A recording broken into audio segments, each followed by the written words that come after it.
Welcome to the JB Font channel. I am your host, James Fauntleroy. So good to see all of you here on this beautiful Thursday afternoon. The JB Font channel is available on all major podcast platforms, so go ahead and subscribe to me there. Also part of the Revolutionary Blackout Network, so you can see me on Sundays, Tuesdays, and Thursdays. Good to see all of you here in the stream today. If you guys would like to, you guys can go to jbfont.substack.com for all email notifications. And whenever I also upload clips and streams, and whenever I post articles, which I have done recently, so you guys can go ahead and go to Substack there to read my article as well. So good to see all of you here and here today. Now, just to give you guys a little bit of a news, there is no Sabby and JB show this evening. Sabby has a guest that she's going to be having on this evening, so you guys will be able to watch the Sabby Sabs tonight on her channel, so you guys be aware of that. So this is one of the reasons why I'm on right now. It's typically not at my typical time and not my typical day on this Thursday, but it's good to see all of you in here nonetheless. So as usual, I want to get into and say my hellos and my salutations to everybody that's in here first before we get into our stories for today. First off, we have heading it off, says Miguel, coming in saying, peace to you.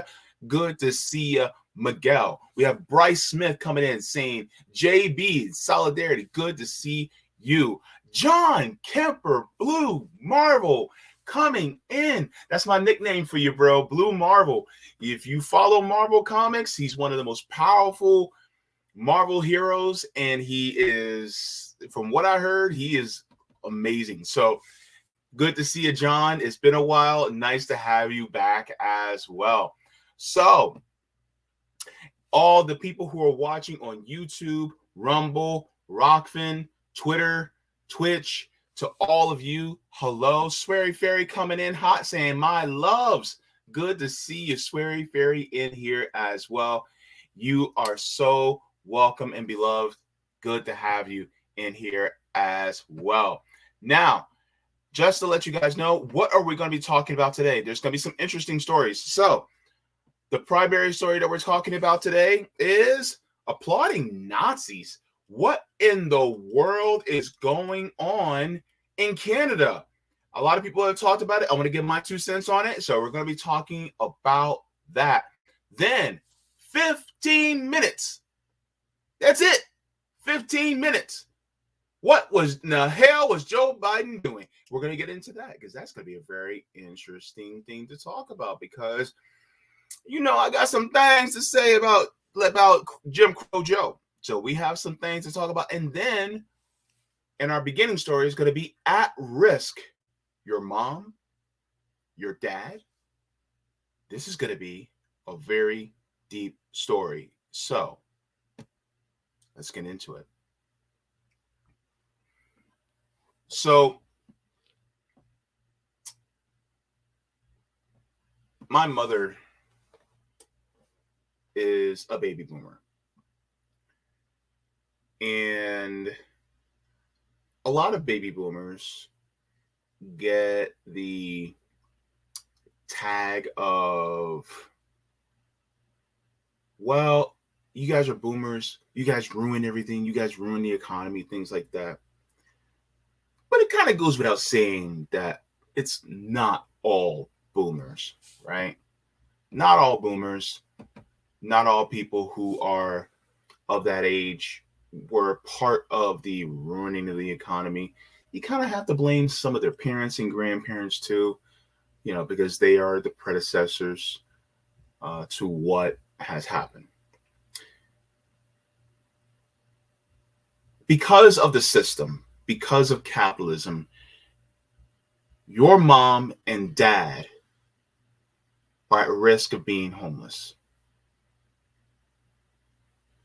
That's not hyperbole.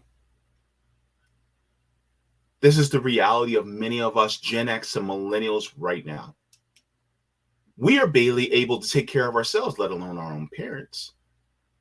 And our own parents are coming to terms with the unaffordable living conditions in their golden years, with the specter of poverty looming over their shoulder. So why do I say this? So there's an article that came out recently that I actually want to give attention to. And let me go here.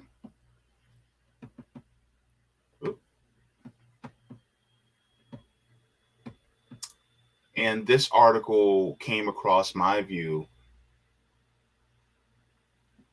And sadly, I wasn't surprised. So let me share my screen.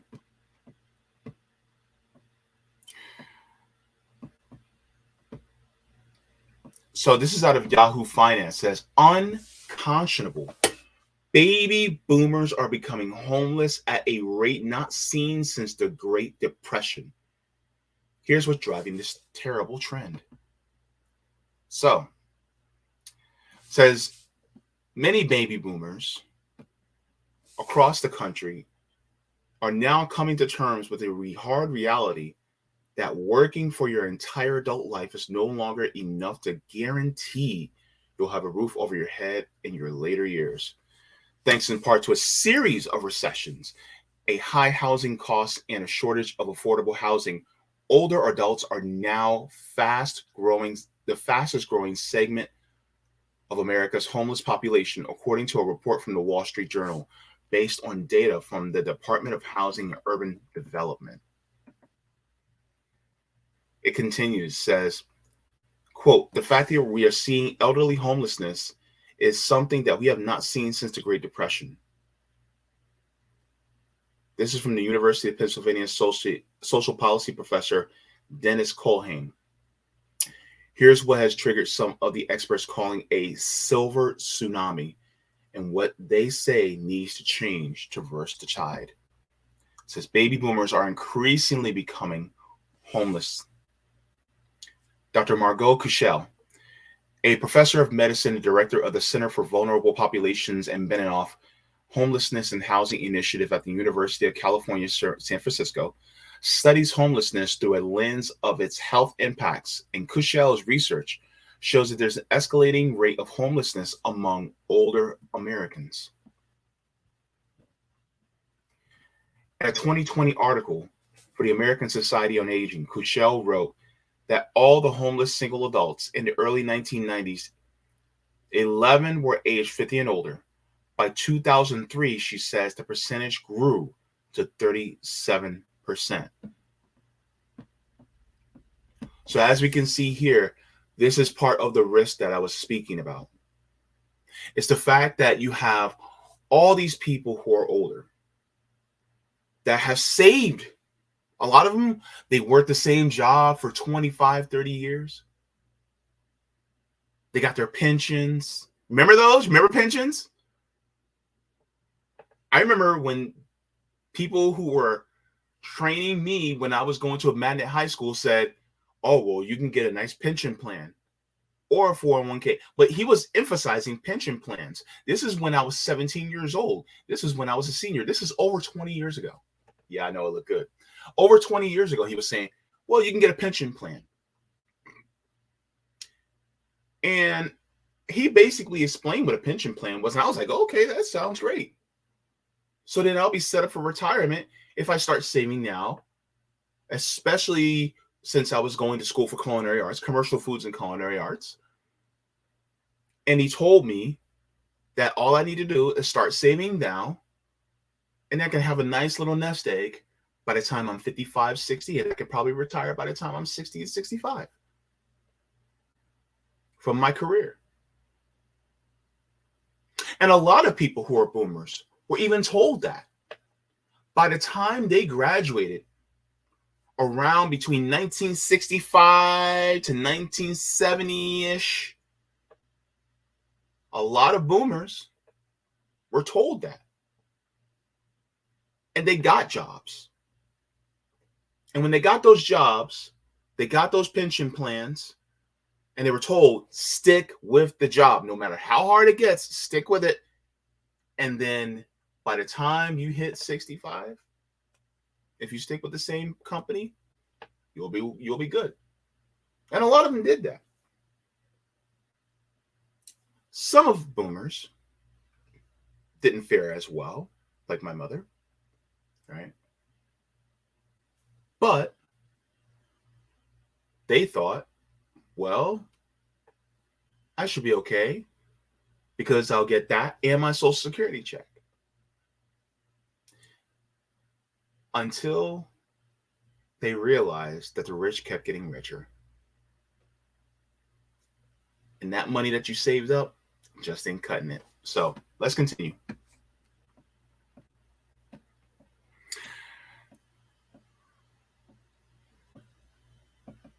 Says now the over 50 demographic represents half of the homeless single adults in the United States, with no sign in their numbers slowing, leaving baby boomers, those aged 57 to 75, particularly vulnerable. Elderly homelessness has been rare with the contemporary homeless problem. Within this contemporary homeless problem, we've always had very few people over 60 who have been homeless historically. But in recent years, Culhane says that has changed. Older Americans, he says, are now arguably the fastest rising group. Are any of you surprised about this? Here's what changed. After living through multiple recessions, leaving some of them with little savings, aging boomers are now contending with insufficient affordable housing. So, just so that we know, what happened in 2008? Actually, let's go even before that. What happened back in 2000, right? 1999, 2000, dot-com bubble burst. So we had a mini recession there. So we had recession in the 80s, but even before that, right? Right when they were starting their families, right when some boomers were starting their families, they had little kids, they probably started putting some money in their nest egg, things like that around the 80s. Guess what? Recession, boom, happened. Then guess what happened? Then you had the 90s. And by the time Bill Clinton became president from, 92? Yeah. From 92 to 2000, those were the good years, right? For some of y'all, it was the good years. But for people like me and my family, they were not that good. They were all right. But for some of us, they were the good years. And people got to make more money. There wasn't any massive wars going on. There was conflicts that Bill Clinton was sending troops into, right? Wasn't anything super huge. But a lot of people look back at the 90s now and say, well, the 90s were actually pretty good, right? Music, culture, movies, classics, right? But then that bubble, that dot-com bubble burst. And that put a little bit of pain in the economy, but it was okay. Then 9/11 happened. I remember distinctly when 9/11 happened because I was starting my senior year in high school.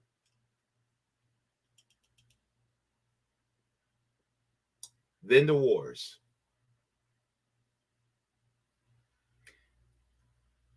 Then I remember distinctly back in 2007, I was living with my roommate. And we were kind of keen on the news. One of the things that we saw was that Citigroup lost $19 billion. I said, how in the hell can Citigroup lose $19 billion? $19 billion. What happened? It got worse.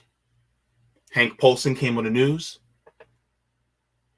said that something's wrong.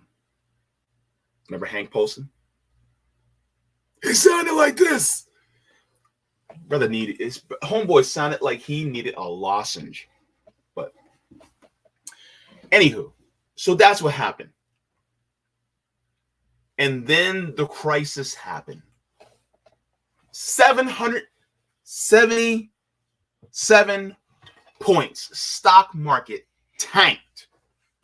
People were freaking out, especially people who had 401ks. Because remember, they got rid of pension plans because companies didn't want to pay. So a lot of boomers had 401ks. And because those 401ks, that money is invested in the stock market, guess what? When that crash happened, all that money they accumulated, right, back in the 90s, guess what? Wiped out. Out. So a lot of boomers were stuck like Chuck in the muck without no luck with a duck. Why? Because they actually had their money invested, their retirement. And a lot of these boomers were reaching the end of their careers. So it's no wonder that now they don't have that much money in their nest egg. And you combine that with inflation, hyperinflation that we're seeing right now, which is also known as price gouging, corporate price gouging. And many of them are at their wits' end. They're becoming homeless. They can't afford to survive. And so this is what we see going on right now. It was a perfect storm. A Reaganomics storm that continuously happened. That now puts your mom and dad, my mom, my dad, everybody's mama and daddy, and some of you, your grandparents, at risk. So that's how it happened. That's what happened with the reality for a lot of people. Never mind the fact that Black wealth tanked under Barack Obama because he decided to bail out the banks. And how many Black people who are boomers lost their homes due to foreclosure because of the subprime mortgage crisis? How many Black people lost homes? On top of a lot of white people who did too. So that wealth that they had wiped away. Poof, gone. Let's continue the article. So, after living through multiple recessions, leaving some of them with little savings, aging boomers are now contending with insufficient affordable housing. Low-cost assisted living centers are extremely limited, with labor shortages, inflation, and reduced funding putting facilities at risk of closing. Assisted living facilities are not cheap at all. And then on top of it, the fact is that a lot of these assisted living facilities do not pay a living wage, a true living wage, to the people who actually work there, who help take care of your mama and your daddy, your grandma and your grandpa. They do not pay these people enough to take care of them well. So now they have shortages. And now things are becoming more expensive. So assisted living facilities, they now have to charge more. By the way, the amount that people who are getting Social Security retirement are making is insufficient. And I'll get to that in a second. So no wonder a lot of elderly people, particularly boomers, are seeing a rise in homelessness. And it says, and even rent is becoming increasingly out of reach in certain areas like Massachusetts, New York, and Florida, my state. Oh, we're going to get into this, baby. Because what's going on here, and by the way, just to let you guys know, the elderly population in Florida is massive. Massive.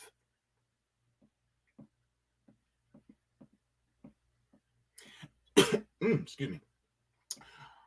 Ironic that I coughed. During the COVID-19 pandemic, Florida resident Judy Schroeder told Wall Street Journal that the apartment building she was living in was sold to a new owner, raising her monthly rent by more than $500. Schroeder lost her part-time job, leaving her living off of Social Security alone and couch surfing for months before she finally found a place in late August. She said, I never thought at 71 years old that I would be in this position.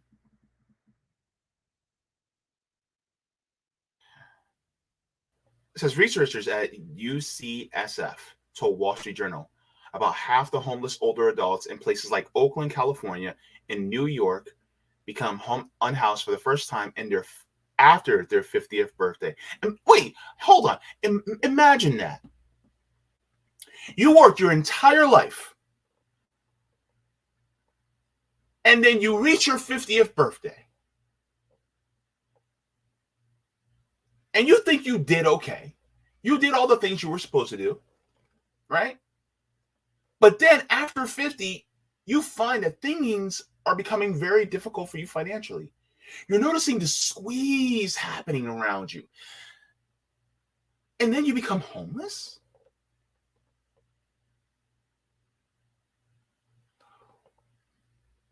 What do you do? What type of actions can you take? Why are you going through this? You made all the right choices. You went to a community college. You took a trade. You bought a home.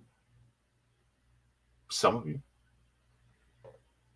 You did all the right things. And then after 50, you become homeless? Something's wrong here. Something's very wrong.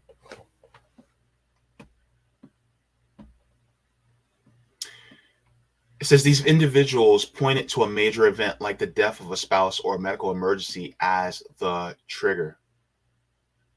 Losing a spouse is devastating because that's a whole income that you lose. That's for some people, that's 50%, maybe even more. It's a huge chunk of income that you no longer have when a loved one dies, especially if you have a spouse and especially if they're working. Right? Not counting sicknesses. And as you get older, you're more susceptible to these things. Right? So, death of a spouse, medical emergency, they fell on hard times. Quote, it's entirely different population, says Cushel. These are people who worked their whole lives. They had typical lives, often working physically demanding jobs and never made enough to put money away. This happens to a lot of boomers. They just didn't have enough. That's the way it was. That's the way it goes. Now, they say expanding the supply of affordable housing and availability of rental assistance programs, eviction protections, and renters' rights could be key to preventing homelessness. Says some cities like San Diego have piloted programs to provide rental subsidies for a limited time to older, low-income adults to help them find their feet. There's also a matter of income. As advocates point out that the federal minimum wage is $7.25 an hour, has failed to keep up with inflation. And while most states supplement federal programs like Supplemental Security Income, SSI, and Social Security Disability Insurance, like what I get, Cushel believes increasing SSI or state supplements could make the difference for older adults and those with disabilities struggling to afford housing. In a country as wealthy as the United States, homelessness for anyone, particularly older adults, is unconscionable. And here's the key. We have the means to end homelessness in older adults by increasing affordable housing for older adults, engaging in targeted prevention efforts. Why do they have to be targeted? Why wouldn't we just do wide sweeping prevention efforts? It's just weird to me. It's like targeted. No, we can do wide sweeping. We can do universal, but that's whatever. That's my opinion. And building off the success of permanent supportive housing, we can make homelessness for older adults rare and brief. We should make it non-existent, in my opinion. Homelessness should be a distant, bitter memory. It should be a thing of the past. And yet, it's here and it's growing. Now, here's another variable that some people have not thought about, but I think is important. Imagine being too old to be hired. Many places don't want to hire older people because they want productivity to be higher.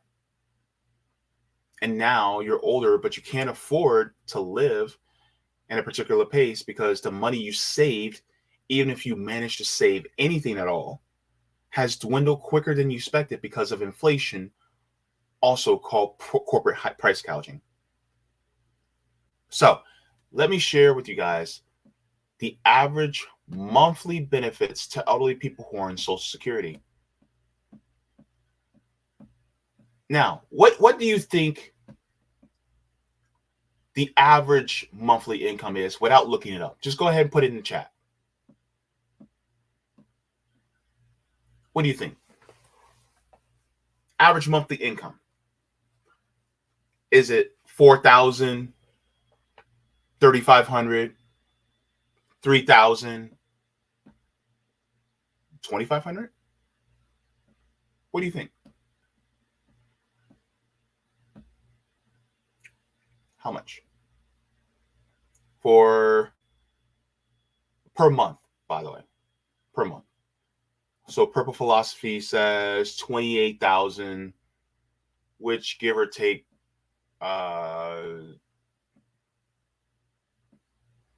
monthly. I'm sorry. Sean Miller says 3.4K. Give him the boot says 1K.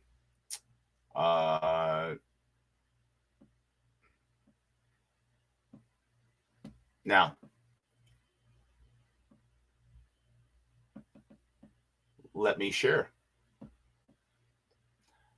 Let me show you something. Let me see. Matthew says 2.2K. Okay. Let me share it with you guys. Hang on. And then Osito says 2.5K. 2,500. Purple Philosophy says, okay. So let me share. This is from Yahoo Finance. According to the Social Security Administration, the average monthly retirement benefit for Social Security recipients is $1,781.63 as of February. Several factors can drag that average up or down, but you have the most control over the biggest variable of all, the age that you decide to cash in. $1,781.63.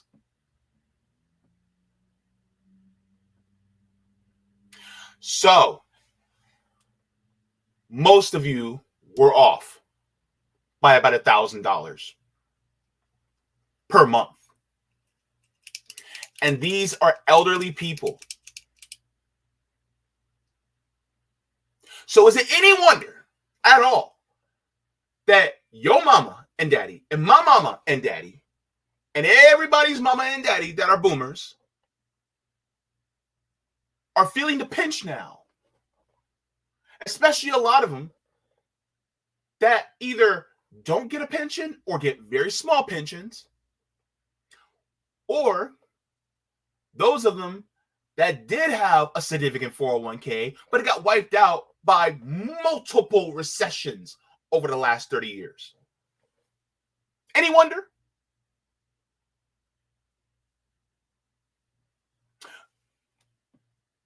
So that's what's going on. It says you become eligible for Social Security at age 62, but you can receive a reduced monthly payment by claiming benefits before your full retirement age, which varies by the date of your birth. Now, that's what's going on.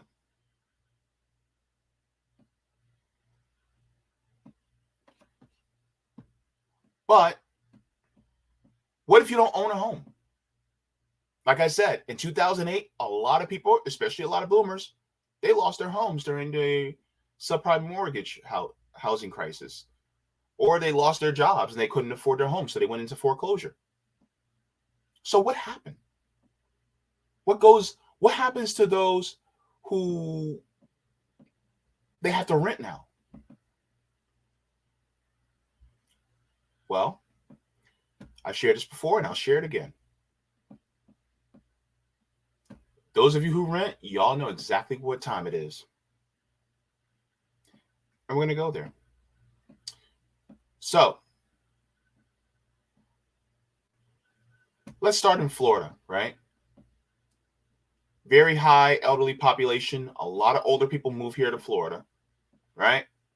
And remember, we said there was a little over $1,700 per month that the average Social Security retirement recipient receives, right? 1,700. Keep that number inside your head, right? Okay.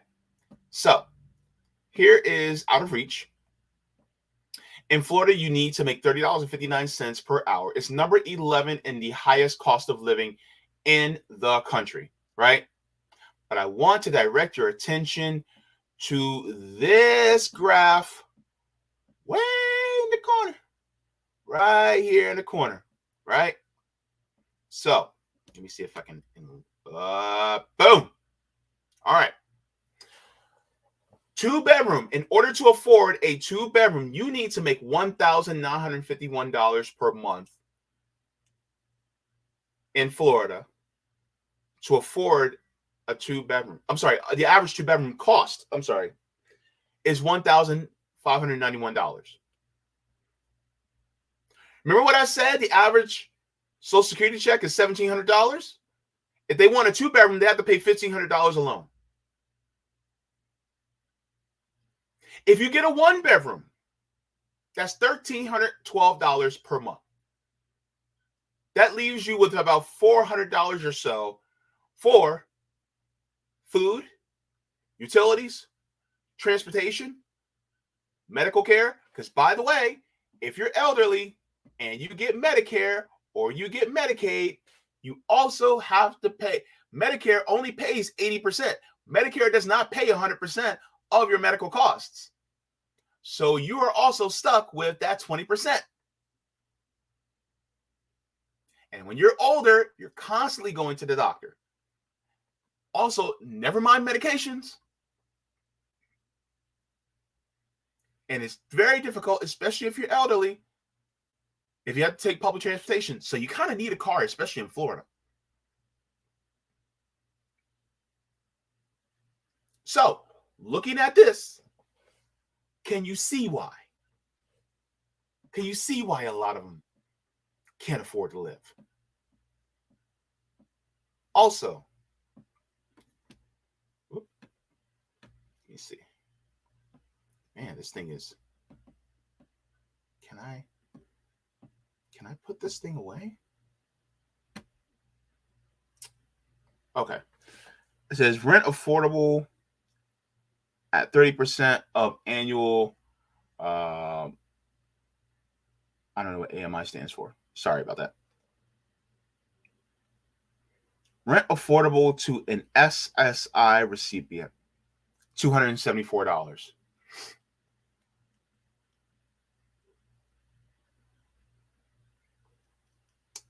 Meaning, if you get supplemental security income, the only amount of rent you can afford, the actual amount of rent you can actually afford is $274. See? Look at that. So when we talk about, and then on top of it, you're not talking about toiletries. Make sure you have, things to keep yourself up.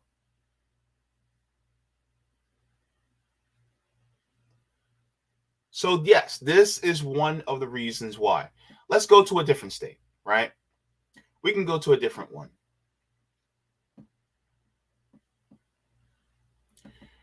Let's just pick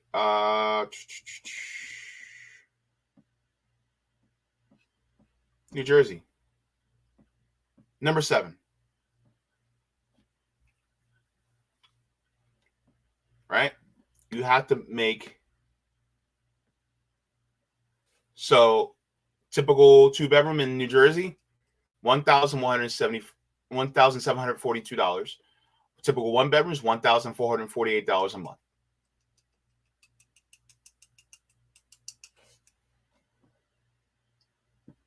So that's in New Jersey. Remember that $1,700, but keep that in your head, right? That's New Jersey. Let's go to Arizona. 2-bedroom, $1,556. Even if you wanted to do a 1-bedroom at $1,287, if you're elderly and you're just getting Social Security retirement, that leaves only $500. How much is your typical utility bill? I know I live in a 2-bedroom and my mother lives with me, and our utility bill is $250 a month plus. Some people, their utility bills is even higher. And we don't run things like everybody else. We don't even run our dishwasher. Last time we ran our dishwasher was probably about 3-4 years ago. We wash our dishes by hand. And we have to pay for water.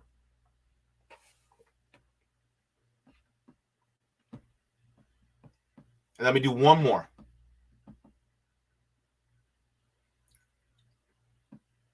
Let me see.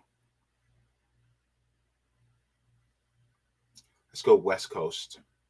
Let's go Oregon.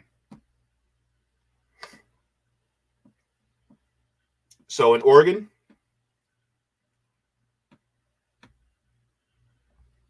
two-bedroom, $1,545. 1-bedroom is $1,291. So is there any reason why that is difficult? Is anybody asking now why it's so difficult for even boomers to afford to live in this country? They're not okay. Your mom and your dad, your grandma and your grandpa, they're not okay. Your auntie and your uncle, they're not doing okay. I find it funny how a lot of times when people become homeless, people will blame drugs or mental health issues on homelessness, when in reality,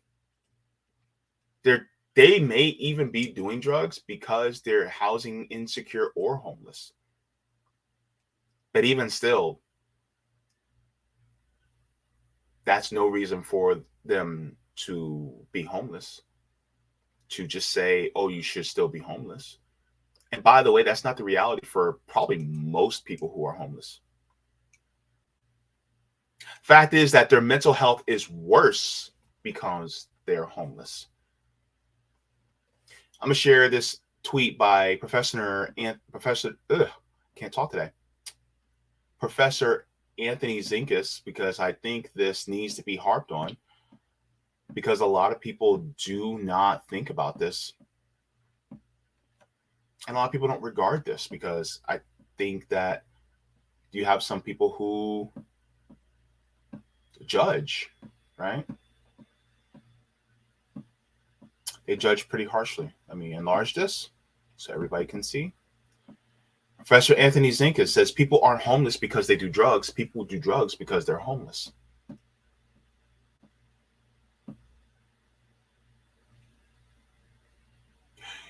Because of what you're going through, that trauma exacerbates the need to self-medicate because you're dealing with so much. That trauma exacerbates poor mental health. If you really want to alleviate the illicit drug use, if you want to alleviate the mental health issues of people, then wouldn't it be better to alleviate the trauma that can cause or build up to that? Like getting rid of homelessness, getting rid of poverty. Those are the gateway drugs. People do not think about it that way, but poverty, homelessness, housing insecurity, food insecurity, these things are the gateway drugs. And this is what happens. And people wonder, like, why are these people becoming addicted to drugs? Check the past. Check their past. A lot of people don't think about that. I think it's important that we need to keep that in mind.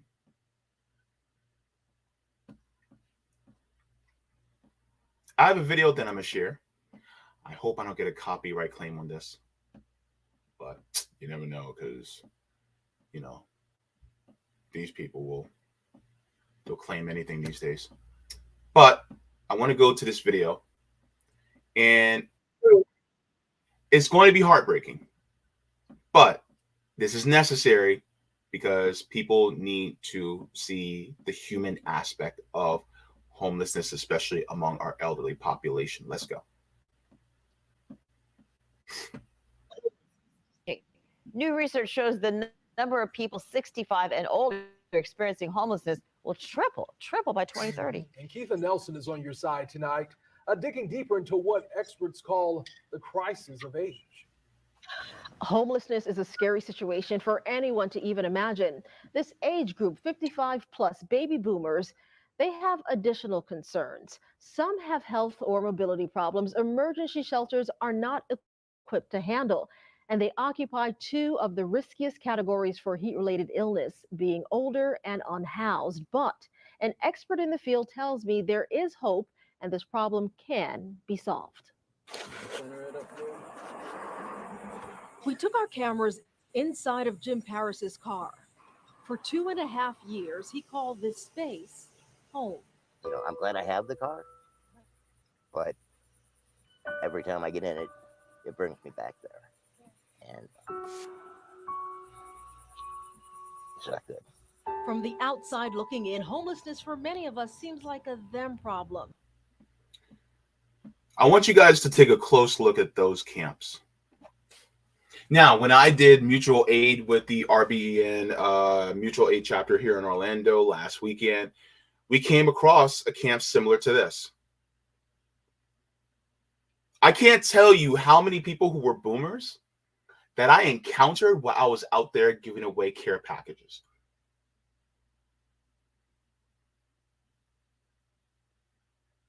Look, here's the human impact. This is somebody's daddy. This is somebody's dad, man. You see some of those women out there? That's somebody's mama.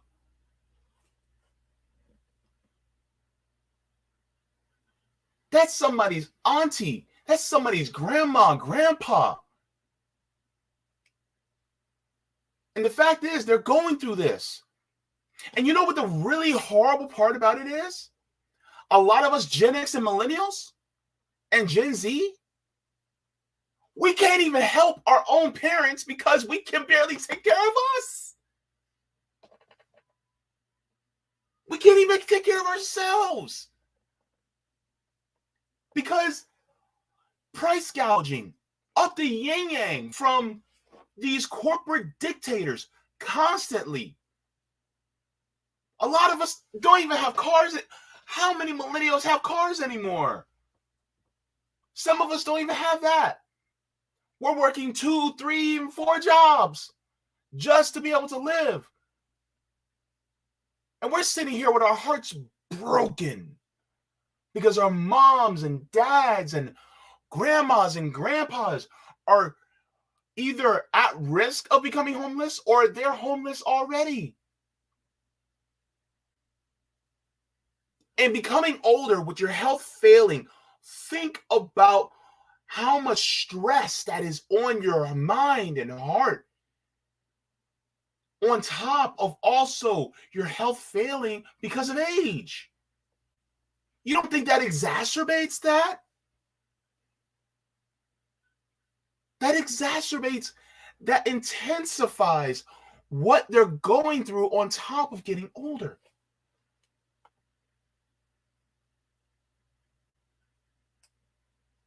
And people say, well, all you got to do is pull yourself up by your bootstraps. Many of them did. This gentleman did. What do you say to him? Do you say, well, you just didn't pull him up enough?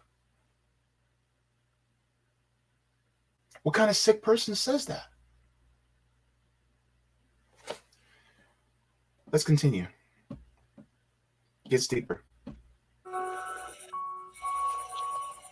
It's not good.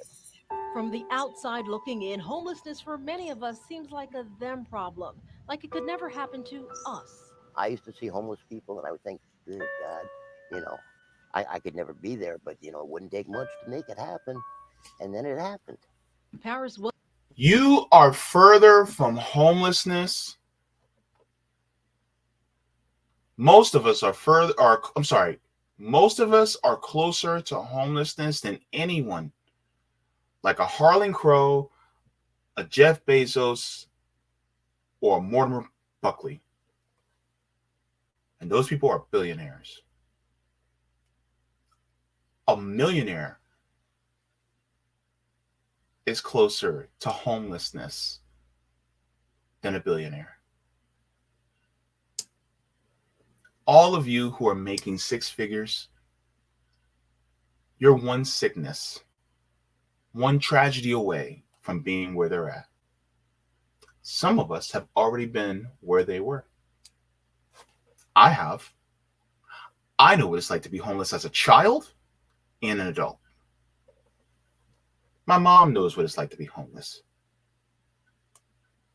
My brothers do. A lot of people know what it's like. But it hurts when the person who took care of you and looked out for you your entire life, now they're in that position. And what hurts even more is that you can't even afford to return the favor. Even if you want to, you can't afford to do it. How's that going to feel? It's going to feel horrible. It's deep in your heart that you can't even return the favor to your mom or dad. That you can't even help take care of them because you can't even barely do the same for yourself.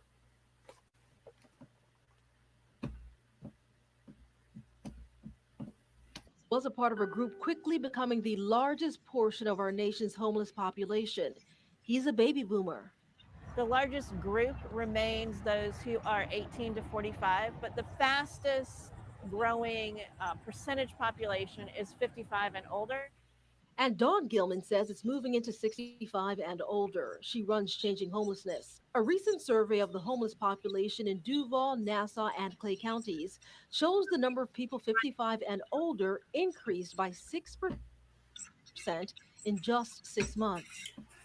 So, I want to take a look at this. January, 25% of 55 plus.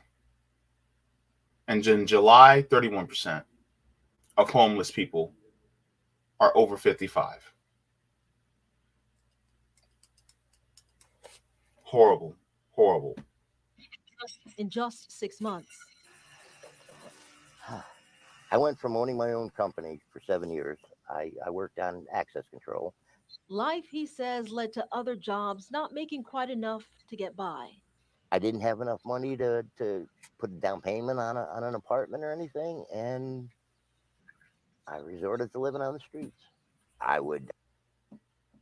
He did all the right things. He owned his own business. Right? Isn't that the American dream? Own your own business, make your own money. But then what did he say? He said that they didn't pay enough at the jobs. So this goes into a living wage aspect, right? But if they don't pay you enough money, then guess what? Can you live? But then are some people going to go, well, that's your own fault. You didn't get enough training. You didn't go to college. A lot of boomers did.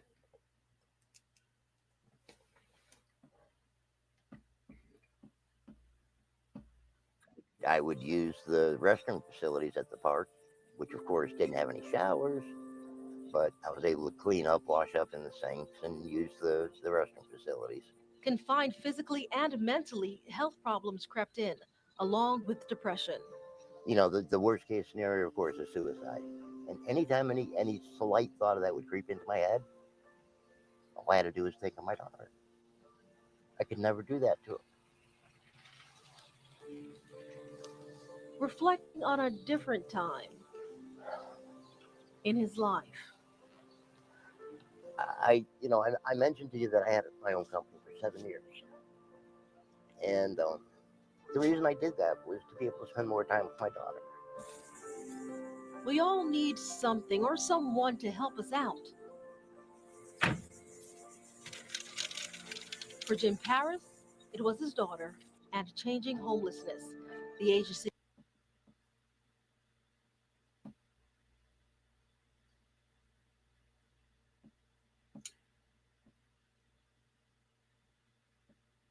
So, look,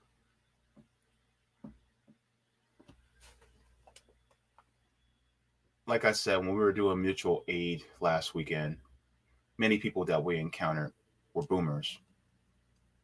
It is immensely heartbreaking to see. Imagine seeing your mama out there homeless. Imagine seeing your daddy out there begging for food. Imagine seeing your grandma go through the trash for food. This is the reality in America due to capitalism. Please check on your parents and grandparents. Many of them are not okay. But here's the thing. A lot of them won't say anything because either pride or they don't want you to worry, because throughout their lives, they focus so much on taking care of you for so long. Of course, some didn't have that reality, but that's a whole other conversation. But think about how some of them do not even want to worry you. Check on your parents, check on your grandparents. Because some of them are suffering in silence and they won't say a word. And this is why the system needs to change. This is why we do mutual aid. Think about this. Last week, we were giving care packages to somebody's mama and daddy. That's what we were doing. That's why this is important. That's why this story was so important. Mutual aid means looking out for the elderly among us. So that's what's going on here in the United States. That's why we need to change the system. Thank you so very much. Go ahead and like the stream if you guys have not already. I'm going to be going into the chat really quick just to get your thoughts on this. One of the ones that I saw is that I saw, it was from Sean Miller. He says, JB, I'm 40.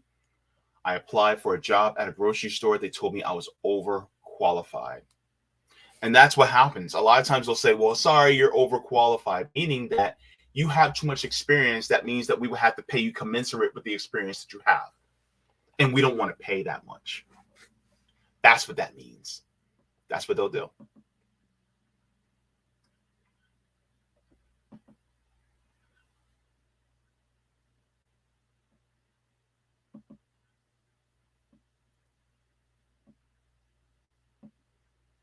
Jacqueline says, honestly, when they said there was hope, I thought they were going to come up with an actual solution.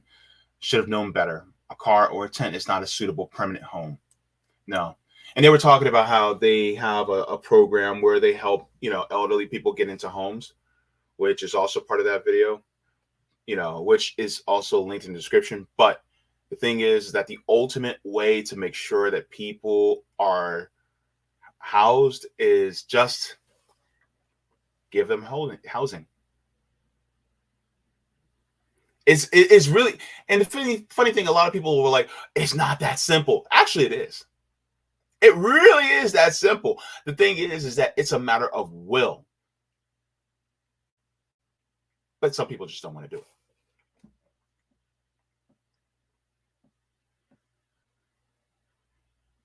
Hell, they're doing it in Finland.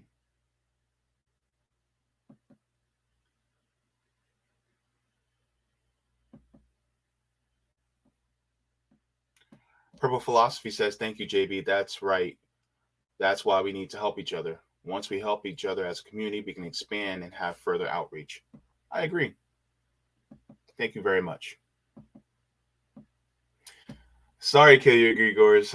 I'm sorry. Soul Construct says, I'm always nice to the homeless. Look, sometimes that's all they need. No, that's not all they need. Sorry, I didn't mean to say it that way. Sometimes, no, all the time. That's what we need to do because they're human beings. And that really helps them to realize that they're not invisible. A lot of times when you get older, you feel invisible. Well, it's the same thing with homelessness. You also feel even more invisible.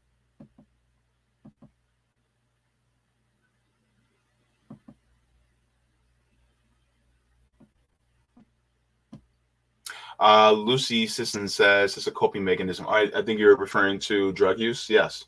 A lot of times it is a coping mechanism, but it's a coping mechanism for what? And the coping mechanism for, and then that issue, if you alleviate that issue, then there's the need to use a coping mechanism goes away. So all you have to deal with is the addiction, which you can help them through. So, yeah. Thank you very much.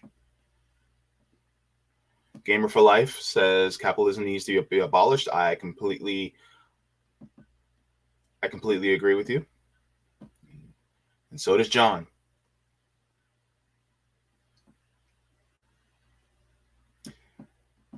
Let me see here. Omar Rona, yes, capitalism does promote greed. Red Dove Rising says capitalism could work if it were regulated and cleaned instead of a crazy free for all. Here's the thing. It was regulated. It was. You see, people think of capitalism like an animal that all you have to do is put a bridle on it.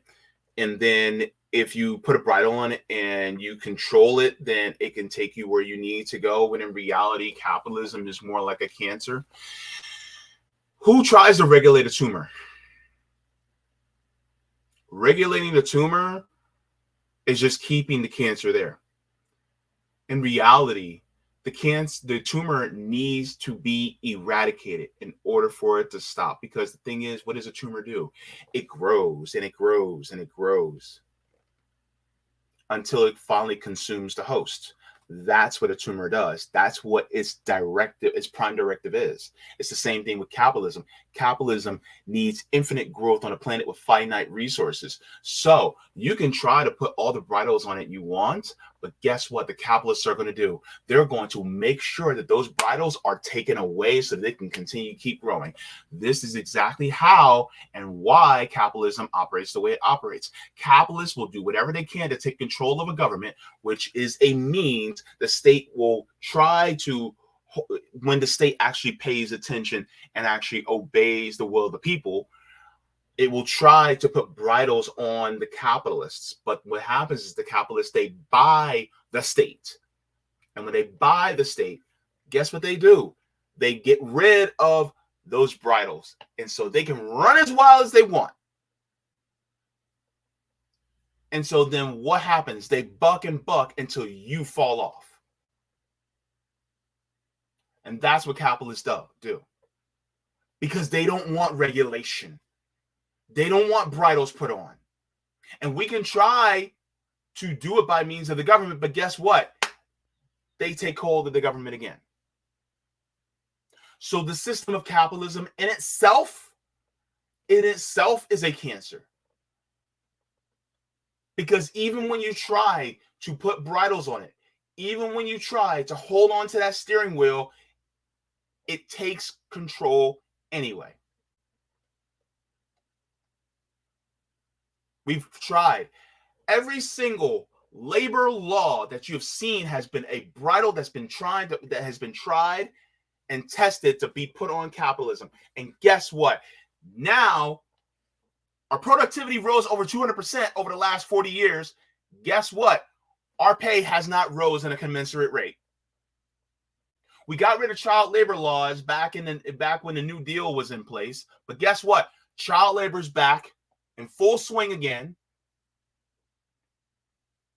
We had an influx of unions back when the New Deal was in place. Now, only less than 10% of the working population are in unions. And now we have a bunch of union-busting billionaires that are trying to make sure that unions do not get a foothold on this country once again. So every single time, and now we're moving back into a chattel form of slavery, which was never abolished, by the way. Check the 13th Amendment. It's never been abolished. So we go swinging one way. Guess what? The capitalists make sure we go back in the other direction. So you can say, oh, well, we just need to put regulations on it. And we did. And now look what's happening.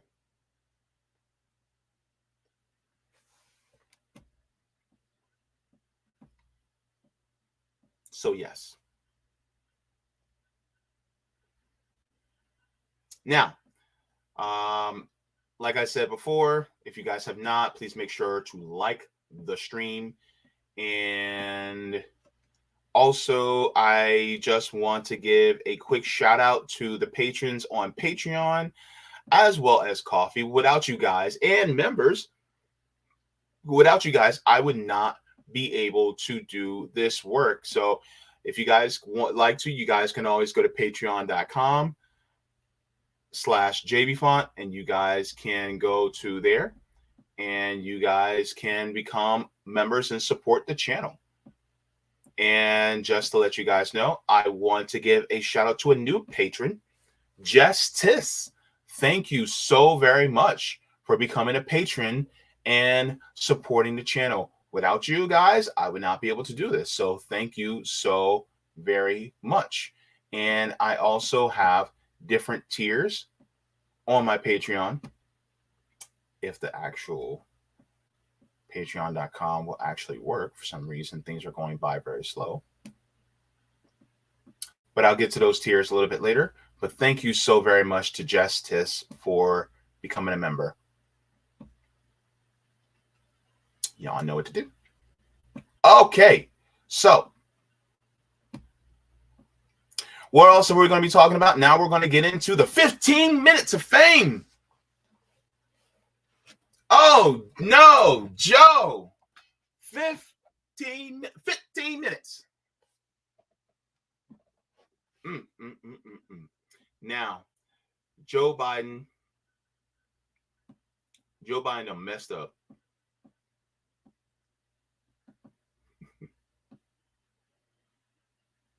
Joe Biden went to spend time with striking workers, auto workers in particular, but that visit was very short-lived. So let's take a look at him on the picket line. On the picket line. All right. Because Joe is the disgrace. Let's take a look-see. All right. Biden speaks with the UAW picket line in Wayne, Michigan. Thanks to Aaron Rupar for this. All right. Let's go. UAW picket line when I was a senator since 1973, but I tell you what, first time I've ever done it as president. Oh, look, one thing is real simple, and to be very brief. The fact of the matter is that you guys, the UAW, you saved the automobile industry back in 2008 and before. Made a lot of sacrifices, gave up a lot, and the companies were in trouble. But now they're doing incredibly well. And guess what? You should be doing incredibly well too. The simple problem.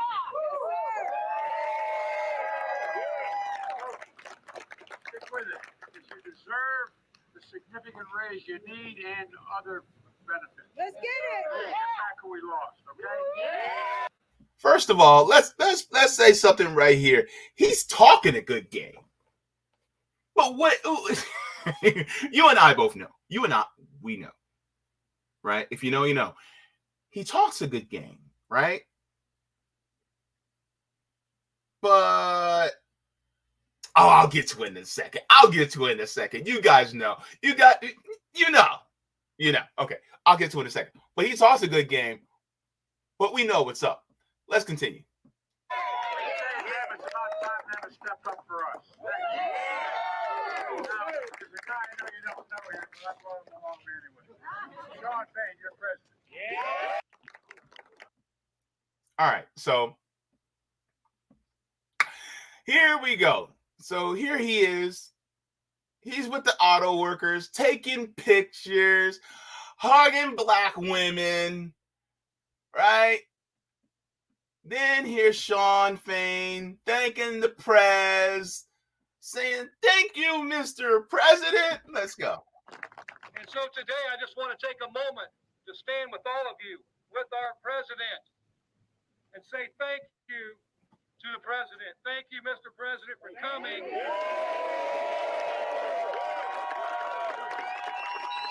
Thank you for coming to stand up with us in our generation's defining moments. And we know the president will do right by the working class. And when we do right by the working class, you can leave the rest to us because we're going to take care of this business. So thank you for coming out. Thank you for being a part of this fight. And let's get back to winning solidarity for all of our members and economic and social justice for all of our members.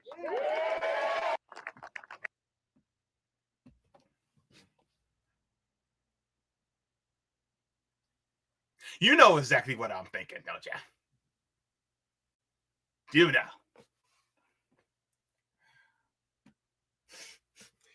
You smell that? Oh. Ooh, I smell it too. It smells like bullshit.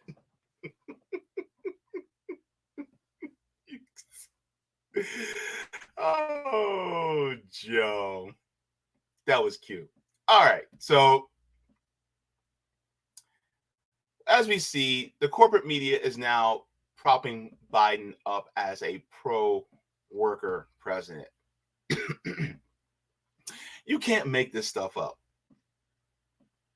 So let me share this with you guys really quick, because this is also something I think you guys need to see, because the corporate news, they are laying it on thick, right? Let's show, because the thing is that there's propaganda all up and through here. Let's go to the AP. The Associated Press says Biden urges striking auto workers to stick with it and picket line visit unparalleled in history. It says President Joe Biden grabbed a bullhorn on the picket line on Tuesday and urged striking workers to stick with it, and an unparalleled show of support for organized labor by a modern president. Sorry, I'm trying not to laugh. It says, donning a union ball cap and exchanging fist bumps, Biden told United Auto Worker strikers that you deserve the significant raise you need, as he stopped in the Detroit area just a day ahead of a planned visit by former President Donald Trump, the frontrunner for the Republican nomination in next year's election. No deal, no wheels, workers chanted as Biden arrived at a General Motors parts distribution warehouse, one of the several facilities that has been targeted in a widening strike, now in its 12th day. No pay, no parts. Despite concerns that a prolonged strike can undermine the economy, particularly in the crucial battleground state of Michigan, the Democratic president encouraged workers to keep fighting for better wages at a time when car companies have been seeing rising profits. Asked if UAW members deserve a 40% raise, one of their demands over the course of negotiations, Biden said, yes, I think they should be able to bargain for that. He repeatedly argued that auto companies have not gone far enough to meet union demands, especially after making concessions in the wake of 2008 financial crisis. The fact of the matter is that you guys, the UAW, you saved the auto industry back in 2008, and you made a lot of sacrifices. You gave up a lot. The companies were in trouble. Now they're doing incredibly well. And guess what? You should be doing incredibly well. That was my Joe Biden impression. Can you tell? The White House said that Biden was the first modern president to visit a picket line, a sign of how far he's willing to go to cultivate union support as he runs for re-election. You know what I got to say about all that?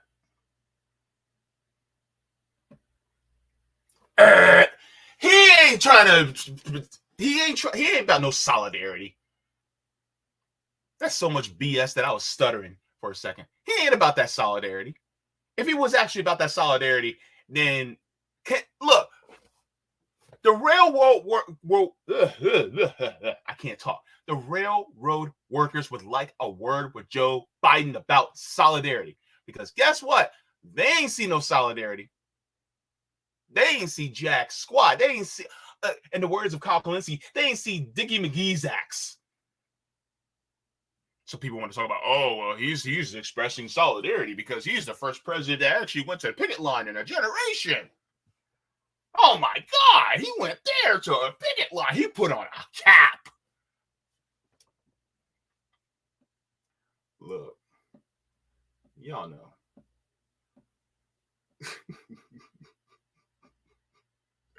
I got to show you something. Because y'all think I'm skeptical. I'm going to show you something. This is going to be hilarious. You guys are going to laugh. Look, y'all think I was skeptical? I want you to look at this brother's face and tell me how skeptical this brother is. All right? Watch. You guys are going to laugh. Because I saw this, I busted out laughing. You and I both know Joe, but this gentleman also knows Joe. Look at the face on this brother here. Y'all know what this is. Y'all look. Y'all know. You know that face. You know exactly what you can read it. You can read exactly what he's saying right now. This motherfucker. He ain't down here for no for helping us out. He's here for some bullshit. That Damon Wayans looking brother is giving him the face that we all are looking. Look, I don't even see your face right now because y'all looking at the screen, but you're making the same face right now looking at Joe. You're making that same face. I'm making that same face. Especially a lot of us black people, y'all know that face. Y'all know that face.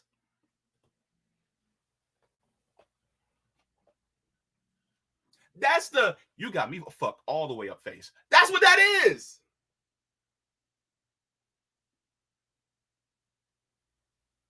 Yeah, he was clapping like earlier, like yeah, because he got to play it up for the rest of the rank and file. But he knows what time it is. He knows Jim Crow Joe. He knows all that BS that he's saying ain't true to him. He don't believe it. That's like when Hillary Clinton pulled out hot sauce out of her bag around a bunch of black people.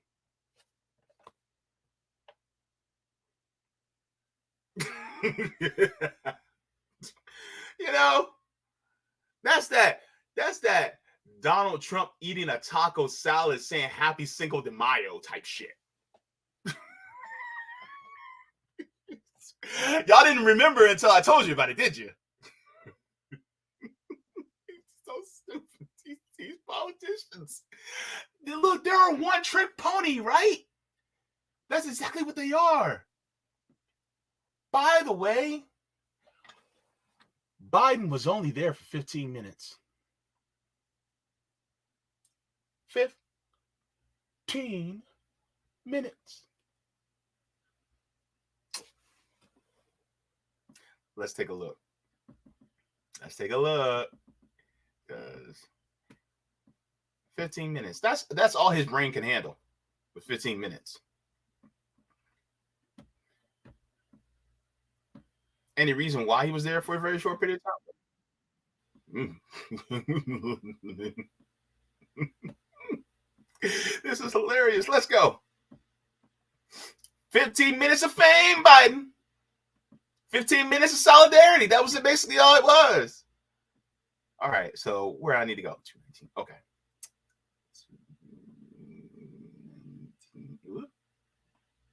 All right, perfect. All right. There's a billionaire class. Meanwhile, Republicans have pointed out that Biden spent just 15 minutes on the picket line before boarding Air Force One to head to a fundraiser in California. All right, I have a lot of mixed feelings about this, Spencer, but the audience has heard from me, so I want to give you a chance to get in here first. Yeah. Where are Republicans falling on this? This does seem optically to be a very good moment for Joe Biden, my feelings about him aside. And given that there's such strong public support for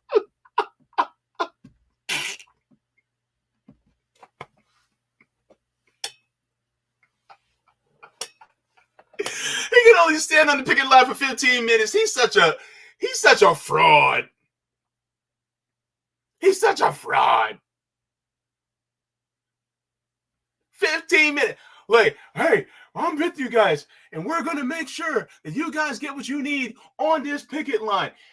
15 minutes later. All right, take care. Solidarity. Boards Air Force One without tripping, without falling down the stairs. Then he finally gets there, and then he zoom. Off he goes. Off he goes to a fundraiser with billionaires.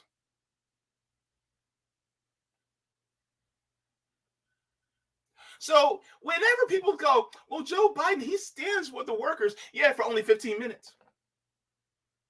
Break me off. Show me what you got. So I don't want no 15-minute man. Ooh.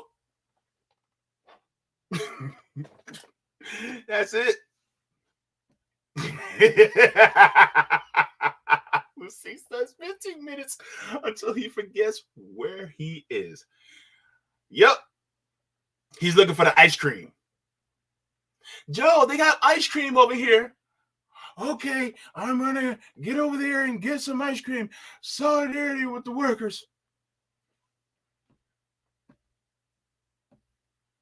15 minutes from landing and taking off. He spent more time on the tarmac than he did with the workers.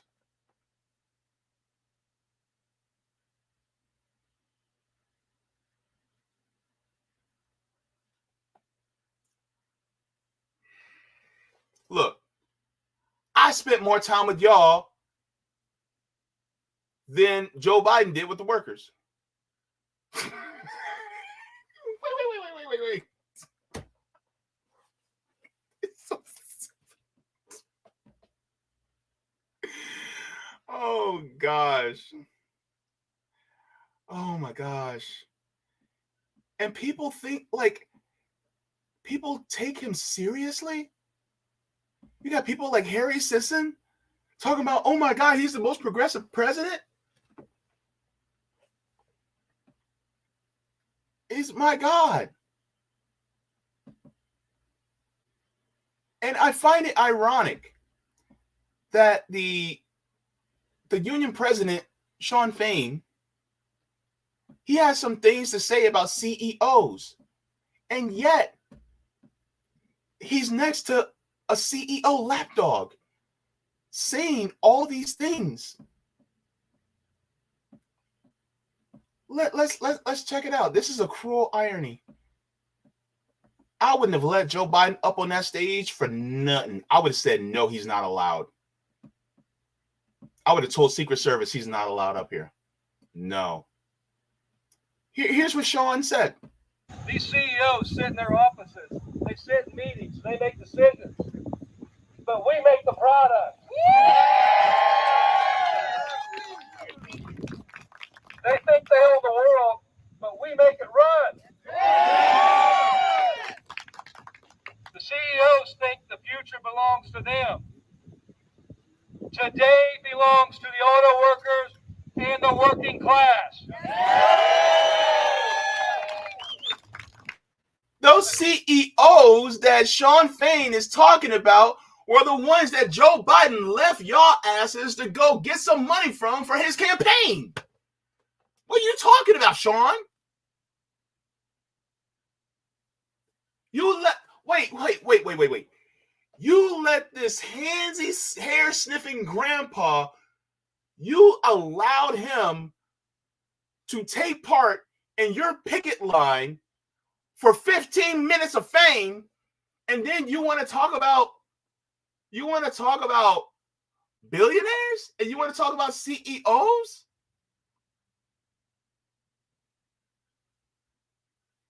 What do you got to say now? He only spent 15 minutes with y'all. Well, he's the president of the United States. I'm sure he's very busy. Yeah, taking money from the same people that don't give a shit about y'all. Taking money from them. See, this is why some of y'all need to talk across industries, especially to those rail workers. Because if you talk to those rail workers, they'll tell you a whole different story about Joe.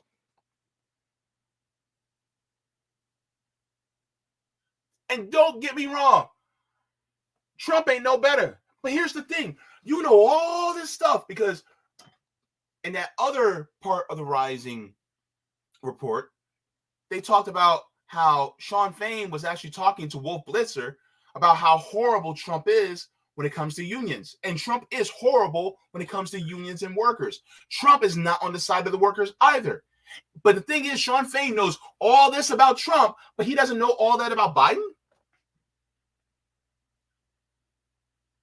Bruh.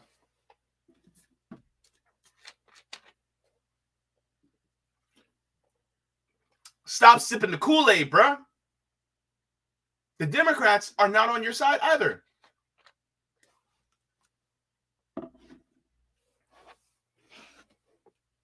They're not. They never have been. They never will be. Maybe, just maybe they fake like they were on your side way back in the 40s. But they're not on your side now.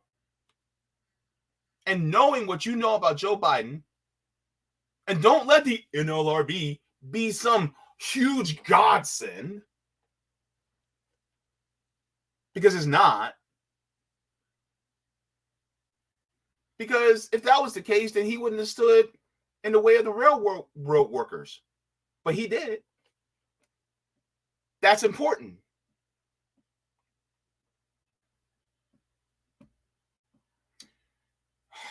Jeez Louise, come on, man. Difference between them and us, it's just as our theme song, Solidarity Forever, says. Without our brain and muscle, not a single wheel would turn. That's what's about working class people. What these CEOs sit in their offices, they sit in meetings, they make decisions, but we make the product.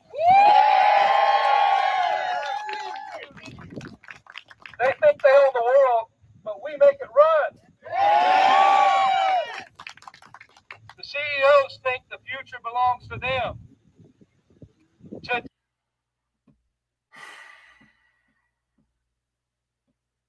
And you know what's interesting? There's a comrade that I have on TikTok, and he has a keen eye and a keen ear. And sometimes you got to listen closely to what's, I almost said CEOs. Sometimes you got to listen closely to what these politicians say. Sometimes you got to listen to what they say, and sometimes you got to listen to what they don't say. So I want you guys to pay attention, and he's going to lay something out very quickly. You got to listen for it, but he's a keen ear. All right. Shout out to Mischief Prince, the Mischief Prince on TikTok. Let's go. Listen now. Wall Street didn't build the country. The middle class built the country. Why did Biden say middle class instead of working class? Why did Biden exclude the poor? Why did Biden just treat the poor as if they have contributed nothing of meaning to this country? Why did Biden use language of working class division if he is so caring and supports labor so much?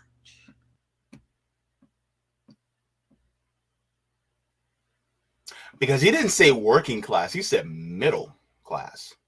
Now, people say, well, that's just semantics, blah, blah, blah. The thing is that he is focused more on people who are making a certain bracket. He's not focused on the people who are below that. And if you notice, the only people who actually use the word working class typically were people who were progressives that would use that type of language. Biden can't even go there. He can't even look. Biden can't even lie to us properly. That's the point. I don't think that. Look, that man right now, he is 2 sandwiches short of a picnic. I'm telling you right now. And this is why we have to pay more keener attention to what they say and what they don't say. Be ultra critical, especially of what they're doing. Because if you don't, then guess what? You're going to get fooled every single time. Now, of course, he wasn't the only presidential candidate that went to stand with the workers. Some of you may know this now, but Dr. Cornel West actually went to stand with the workers as well. So this is from the UAW. It says, thanks, Cornel West, for standing with UAW, Local 3039, Region 9, members on the picket line in Tappan, New York this morning. So we're going to hear what Dr. Cornel West also says. He speaks a little bit longer, actually, too. I bet you he was there longer than 15 minutes. Let's go. Here we go. I want to say how blessed and honored I am to stand with my brothers and sisters of all colors here at UAW, because it's all about fighting corporate greed. It's all about defending human dignity, and it's all about affirming solidarity, because without solidarity, we'll be unable to meet the challenge of those at the top. That we want to make sure we don't divide the workers. We want to make sure the workers are always coming together, laughing together, loving together, struggling together. Sometimes you want to cry together. That's all right. Just stay together. And this is my dear brother Jeffrey. Dog clear. Yep. Who's one of you leaders? Say whatever you want to say, brother. My name is Jeffrey Purcell. I'm president here at Local 3039. I'm a Tier 2 employee, one of the youngest presidents in Mopar in the UAW. This is about us building solidarity. We got our Region 9A director here with us showing our solidarity. We have one of our Tier 1 personnel over here, Dre. This is my committee man showing solidarity. We have our servicing rep, Barbie, showing solidarity. We have Toy Andino, one of our senior members here showing solidarity. This is all about the solidarity and the unity of everybody. Our company is sitting here trying to create division between us and trying to break us apart. We're creating tiers and not trying to give us our equal fair share of pain. And our job here is to stand together. I'm glad Cornel West came out to show us love and joined in our solidarity with us. And we're here to fight for the long run. You know, we're going to do what we have to do to make sure we get what we deserve. So, as you see, it's been raining for the last 3 days. All right. Ponchos, whatever we got to do, we'll still be out here doing what we got to do. So, we appreciate him coming out and supporting us, and we're going to do what we have to do to get what we deserve. That's right. Oh, that's Brother Jeff, younger generation, full of the same fire that UAW has always had at its best. All right.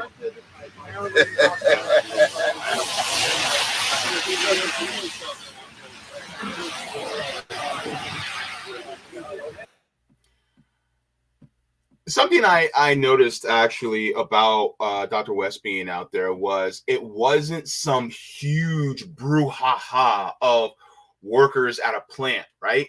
It was, you know, it wasn't that big of a group, but Dr. West went out there anyway.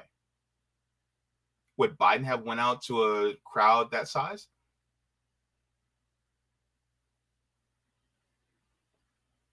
See, that's the thing I think people need to recognize is that it's about the principle of it. I don't care if there's one person out there. You go out there to express solidarity with workers. So that was what Dr. Cornel West was. And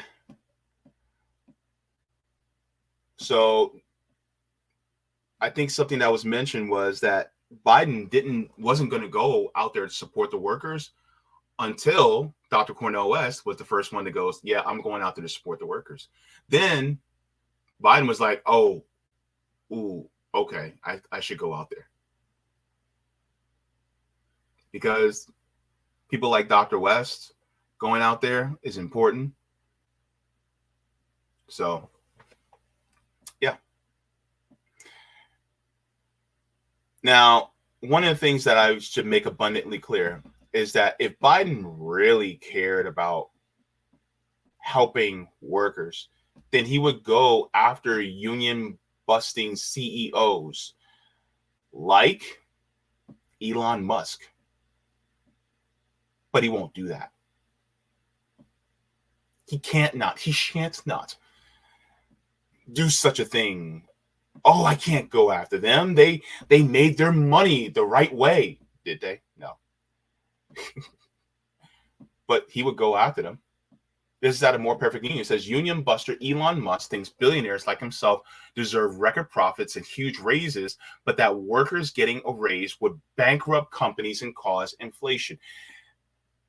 But if record profits and raises wouldn't bankrupt the company and they get those as billionaires, then it wouldn't do it to workers. You just don't get a raise.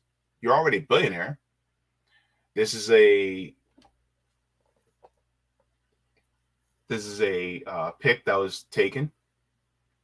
Zero Head says Biden says he agrees the UAW should get a 40% increase, just in case the U.S. needed some more inflation. And then Elon Musk, his ass said, they want a 40% raise and a 32-hour work week. Sure way to drive GM, Ford, and Chrysler bankrupt in the fast lane. But, sir, Elon, Dr. Musk, evil. Let me stop. Your wealth like doubled over the pandemic. And your companies have raked in record profits. Why didn't those record profits translate to the workers? If that's the case, then could you have said, you know what, I'm good. I'm already a billionaire. Let the workers have the profits. Why not?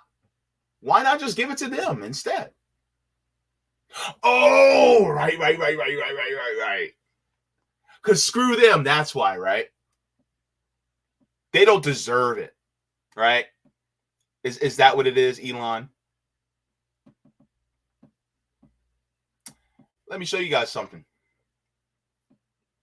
because I think this is important. We need to see who Elon really is. A lot of you already who watch this channel know who Elon is, but some people, they don't. And some of them, they will praise Elon left and right because they think, oh, he's the arbiter of free speech.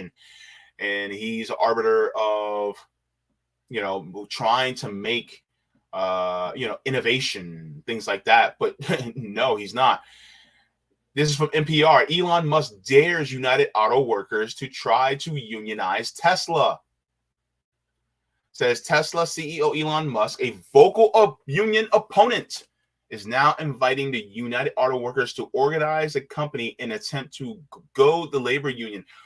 Basically, he's saying, I dare you. I dare you to unionize. See what happens. That's what he's doing. It is the billionaire version of I wish a motherfucker would. That's basically what it is. Because let's continue. He says Musk tweeted Thursday that he is able to maintain the Tesla workforce because the company compensates and treats his employees well. I call bullshit because, well, looks how he treats his black workers. Because of this, Musk claimed he is not worried about union organizing at his company. Why should that be a worry? Quote, I like to hereby invite UAW to hold a union vote at their convenience. Tesla will do nothing to stop them, he tweeted. Musk was responding to a series of tweets by KISS leader Gene Simmons, who was criticizing President Biden for not mentioning Tesla, a luxury electric car maker, in his State of the Union address later this week. In it, Biden touted Ford and GM's efforts to build electric vehicles. Both automakers are unionized. Simmons said that the president doesn't mention Tesla, perhaps because Tesla is non-union and moved to Texas, a right-to-work state. Give Elon Musk Tesla its due. They are game changers and should be heralded. Musk responded saying Tesla hasn't closed its Fairmont, California location and has plans of expanding. He went on to say that Tesla factory workers' compensation, which includes stock options, is the highest in the auto industry. Spokesperson for UAW declined to comment on Musk's tweets, but referred NPR to an ongoing case in front of the National Labor Relations Board involving Tesla and Musk. Musk's message to United Auto Workers comes after years of organizing attempts at the Fremont facility. Since 2017, unfair labor practice charges have been filed against Tesla at the NLRB, the federal agency in charge of enforcing labor laws and monitoring union organizing drives. So, somebody like Elon Musk does not believe in unions. So therefore, guess what? But Joe Biden isn't going after Elon, the person who also has a lot of government contracts. Yeah, he's not going to go after Elon. And he might be also looking for money from Elon too, maybe. So, of course, Biden's not going to do that. So this is Joe Biden, Mr. 15 minutes. You can only last in the picket line for 15 minutes. You know, performance issues. So, unfortunately, that's our president. And then you have another guy who is a former president that's running that absolutely hates workers and hates unions. And he's orange. Any reason why nobody wants to vote for either party? I see why. So go ahead and give a like for the stream. Let me go to the chat.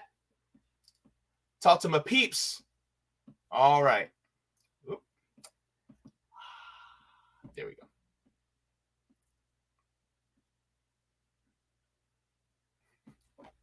Lucy says, no, that wouldn't look good in photos. I was afraid that Joe was going to sniff that lady's hair.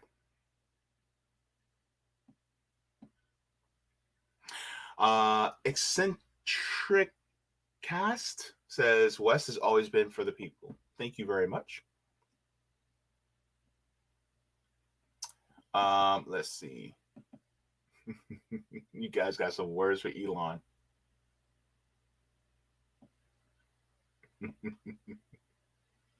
Wait, I got to do this in a combo. Omar Rona says, Elon Musk is trash. Waddy says, that's Mr. Trash to you. Oh, my goodness. Look, Oscar the Grouch ain't got nothing on Elon. Just saying.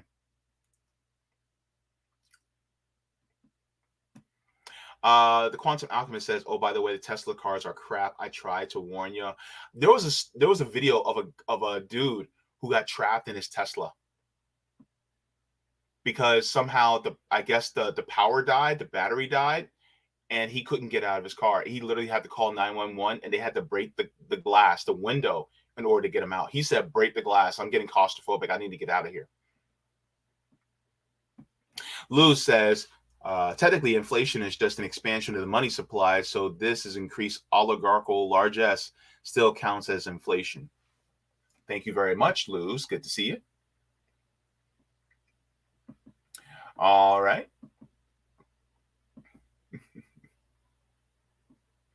Grapentine says we need a pitchfork revolution. Elon is first to the gallows. Oh, man. You guys got some words for him.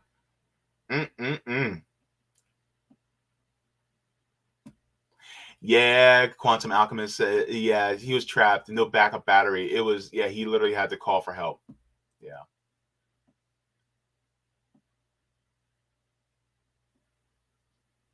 It's just crazy. So,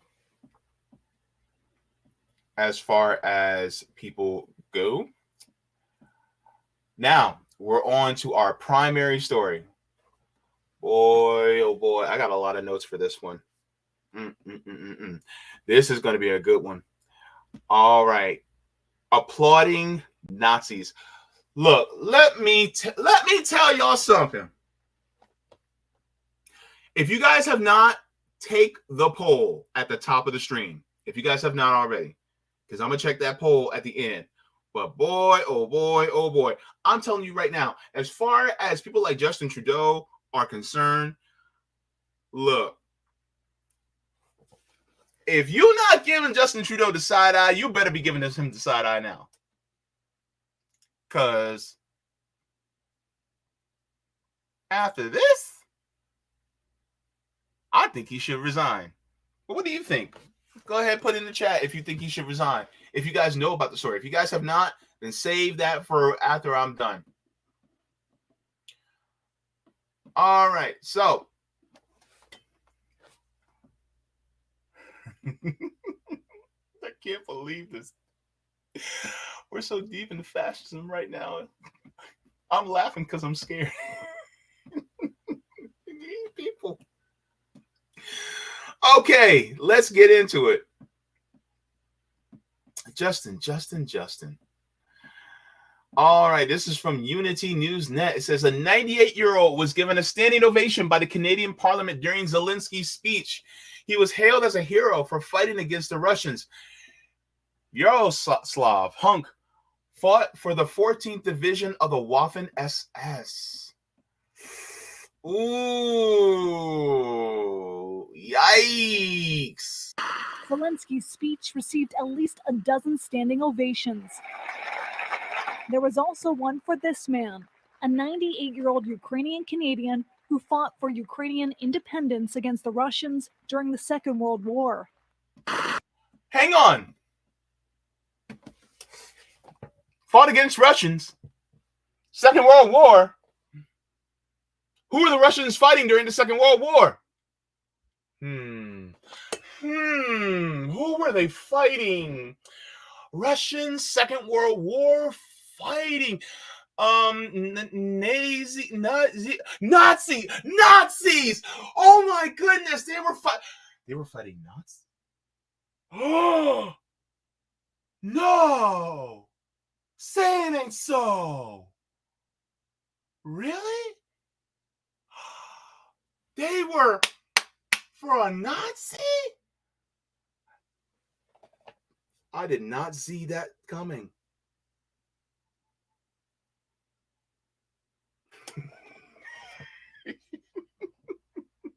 Wait.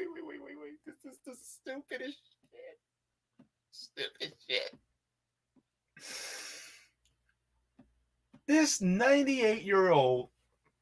98-year-old Yaroslav Hunk, who fought for the 14th Division of the Waffen SS. So let's look at the context on Twitter because they gave some context.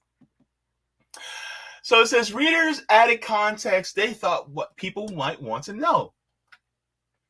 The Galician SS and the Ukrainian insurgent army, both factions worked alongside each other, committed various massacres against Jews, Poles, Czechs, Slavics, and Soviet partisans during their operation and collaboration with the SS and the Nazis.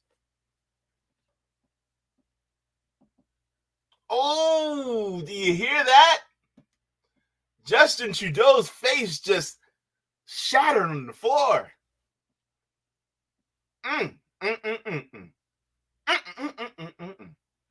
All right, so this is crazy. So he was a Nazi.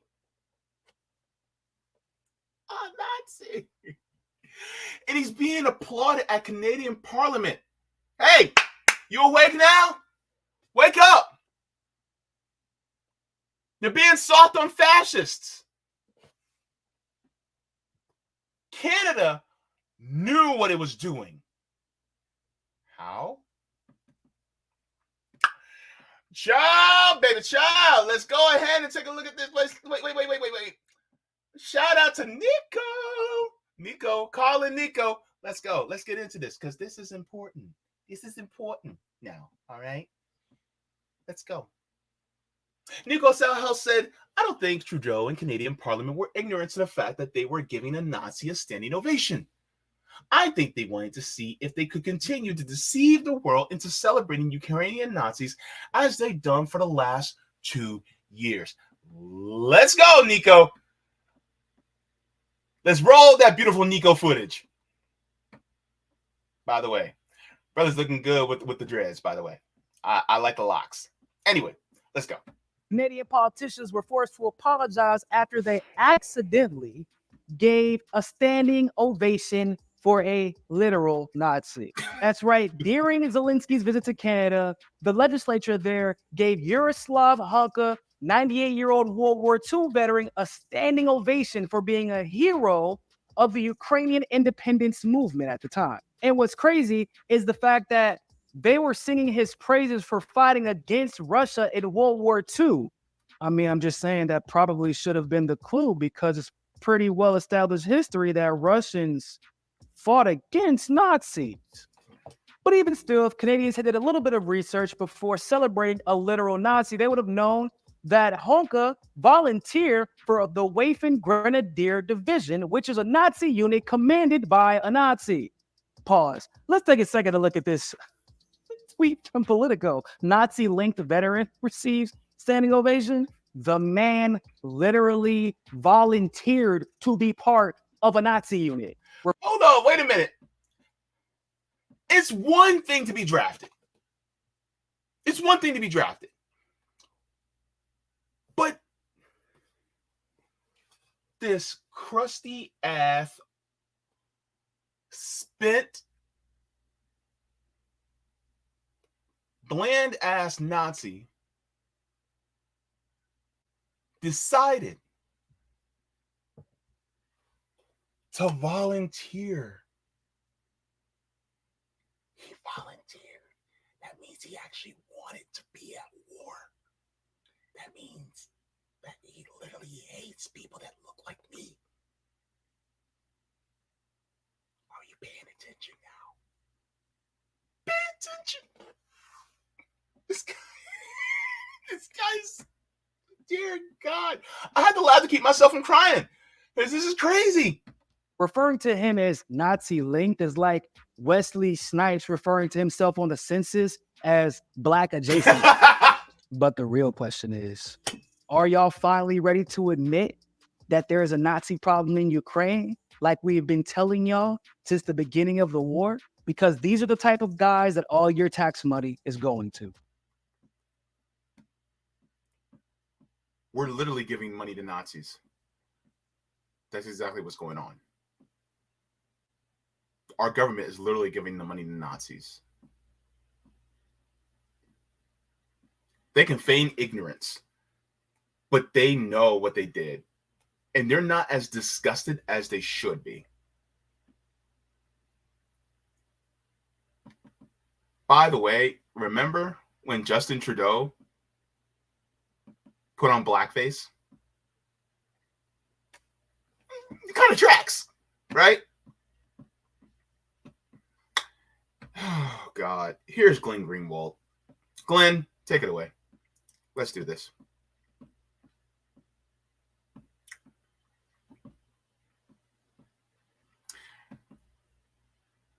Glenn said, how, after a lifetime of appearing in blackface, does Justin Trudeau get caught applauding an SS soldier who fought with the Nazis and then instantly starts babbling about Russian disinformation?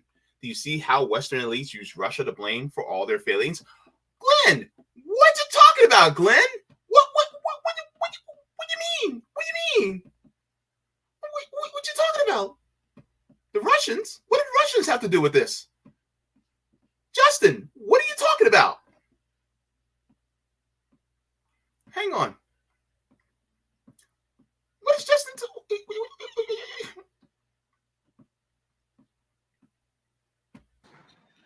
Obviously, it's extremely. Hold on. You see him? Wait. He looks like a deer in the headlights, y'all. He's like, oh no, I got caught. Justin, blink twice if you're in danger. Oh, you in danger, girl. You in danger. Danger! Obviously, it's extremely upsetting that this happened. The speaker has acknowledged his mistake and has apologized. But this is something that is deeply embarrassing to the Parliament of Canada and by extension to all Canadians. I think particularly of Jewish MPs and all members of the Jewish community across the country who are commemorating Yom Kippur today. I think it's going to be really important that all of us push back against Russian propaganda, Russian disinformation, and continue our steadfast and unequivocal support for Ukraine, as we did last week with announcing further measures to stand with Ukraine in Russia's illegal war against it. Obviously, it's extremely upsetting that this happened. You don't feel that way, Justin. You don't. What? I was born at night, not last night. You mean to tell me in a first world rich country like Canada, where they have all the research tools at their fingertips, and you mean to tell me you didn't realize that dude was a Nazi? Do I look stupid? Do I look like a fool to you? What's this about here? Do I look like, am I an idiot here just to amuse you? What do you mean that you were caught off guard? What are you talking about? Huh? This doesn't make no sense.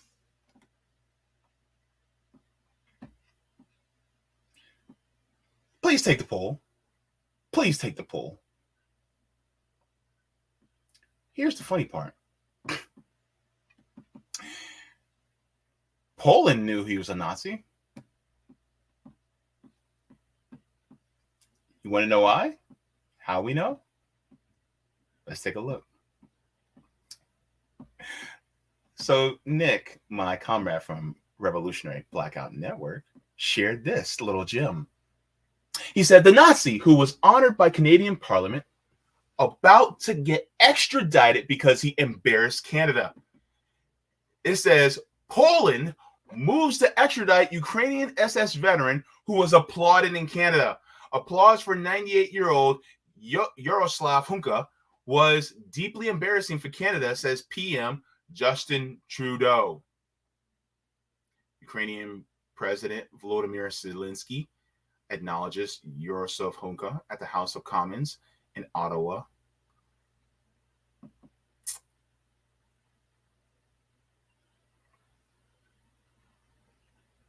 Extradite to Poland. Extradition. If Poland knew, what makes you think Canada didn't? This was so bad that the Canadian Speaker of the House resigned. That's right. Resign. Oh boy. Ooh boy. Let's go. Let's get into it. Just the Speaker. Funny how Trudeau gets zero blame as expected. Trudeau hasn't resigned, but the Speaker has. Wait a minute. Let's take a look. Have your attention, order. It's with a heavy heart that I rise to inform members of my resignation as Speaker of the House of Commons. It has been my greatest honor as a parliamentarian to have been elected by you, my peers, to serve as the Speaker of the House of Commons for the 43rd and 44th Parliament. I've acted as your humble servant of this House, carrying out the important responsibilities of this position to the very best of my abilities. Je tiens à vous remercier. I would like to thank you, my colleagues, for your support and for your collegiality during my term as Speaker. This House is above any of us. Therefore, I must step down as your Speaker. I reiterate my profound regret for my error in recognizing an individual in the House during the joint address to Parliament of President Zelensky.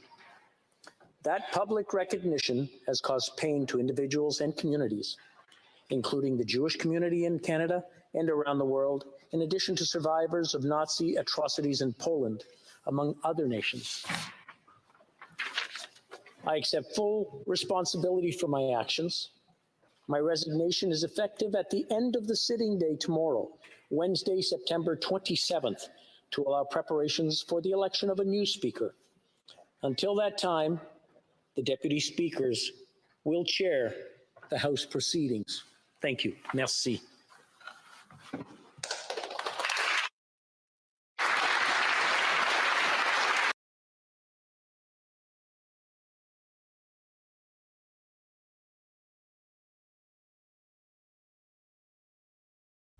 Did Canada know what it was doing?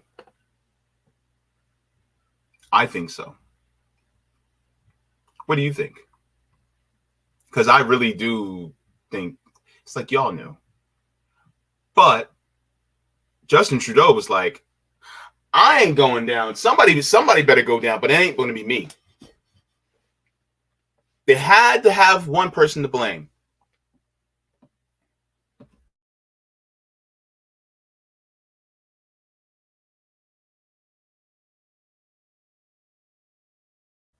They had to blame somebody. And somebody had to go down. There had to be somebody drawing blood out of this.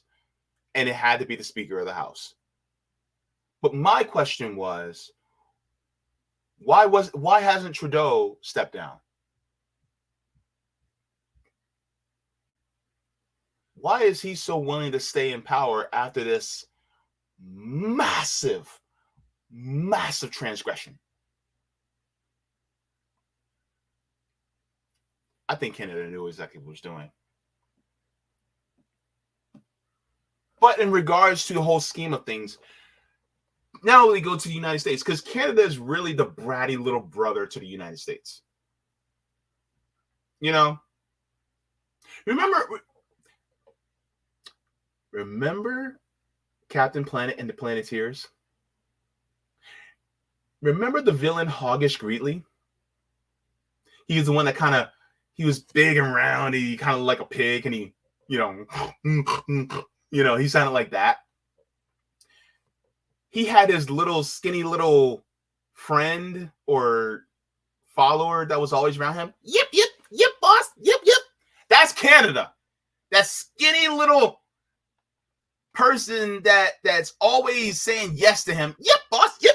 That's Canada to our United States. Now we're getting to the Hoggish Greeley of the world. All right? The United States also knows exactly what it's doing. Now, let's share. Because if they didn't, politicians wouldn't have said shit. But they did. How do we know? Because they wrote a letter. I write a letter to myself. Write a letter. All right. Thank you, Sabby. Thank you, my sister, from another vista. She said, for those who continue to deny Nazis in Ukraine, I just want to show you this letter from the House of Representatives addressing concerns of Nazification in Poland and Ukraine. This letter was written in April of 2008. Dang! Trump was president, yet they deny this now because Biden is president. Let's give it a read, shall we? Congress of the United States, House of Representatives in Washington, D.C., April 23rd, 2018. Honorable John Sullivan, Deputy Secretary of State. So it says, Dear Deputy Secretary Sullivan, we write to express our dismay about recent reports of state-sponsored Holocaust distortion and denial taking place in Europe, particularly in Poland and Ukraine. These developments are unacceptable, especially given today's global surge of anti-Semitism. We urge you to join us and human rights organizations in standing against anti-Semitism. Let me enlarge here. It says xenophobia and all forms of intolerance by calling for the Polish and Ukrainian governments to unequivocally reject Holocaust distortion and the honoring of Nazi collaborators and fully prosecute anti-Semitic crimes. We also ask you to detail what steps are being taken by the United States government to monitor instances of Holocaust distortion and ensure that the U.S. is not supporting or funding groups and individuals that promote or justify anti-Semitism. We believe that these steps must include a firm request that these offensive laws be repealed. Guys,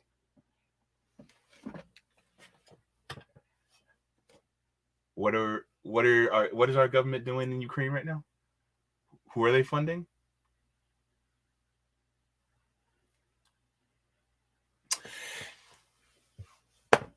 Seems to me they said, yeah, no, we're not going to do that.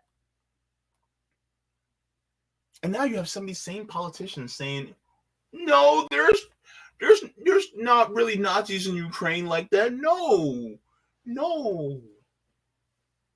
What do you mean there's not really Nazis in Ukraine? And now you guys are supporting that? Does the United States really know what it's doing? Huh. Interesting.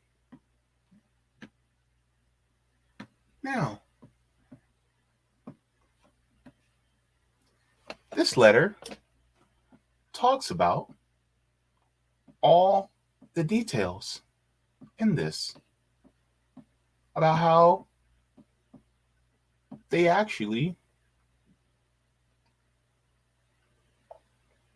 are deeply troubled by what's going on.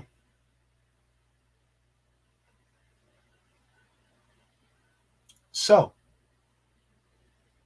who signed this letter? Let's enlarge, baby. Oh, my stars and stripes. It was Ro Khanna right there at the top. David and Celine. Jerry Nadler. Oh, who'd have thunk it? Adam Smith. Raul Grijavla. Mark Pocan. Isn't he supposed to be a progressive? He knows about it. Zoe Lofgren. Lee Zeldin. Jamie Raskin. Or Rascal. Pramila Jayapal. Interesting. Progressives that were actually, wait, there's more. There's a whole gaggle of them, people. Look, Eleanor Holmes Norton, Gwen S. Moore, Brenda Lawrence, Matt Cartwright, James McGovern, John Yarmouth, Juan Vargas, Steve Cohen, Frank Pallone, Donald Payne, Kathleen Rice, Jose Serrano, Ted Lieu, Luis Gutierrez. Oh my goodness. Wait. Donald Bayer, Jackie Rosen, Nadia Velasquez, Yvette Clark, Bobby Rush, Sean Patrick Maloney, Keith Ellison. Keith Ellison? Really? Sheila Jackson Lee? Black people? Danny Davis, Carolyn Maloney, Alan Lothwell, Rick Larson, Jared Polis, Tulsi Gabbard.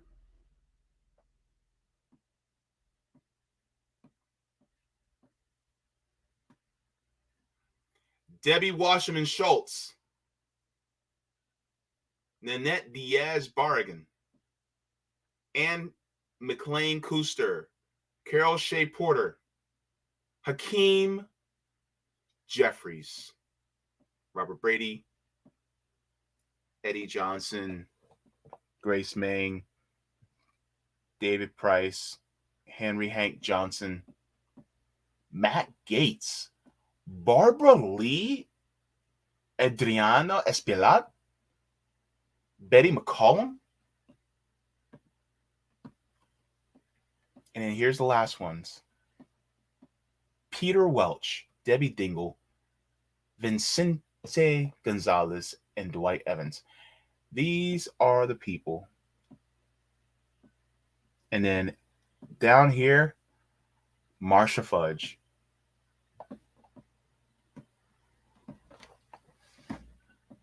Now, I saw Sabby talking about this the other night, and one of the things that she actually reflected on, which my sentiments are the same, is for the Black Congress people that sign on to this and now are voting to fund this Ukraine war, shame on you.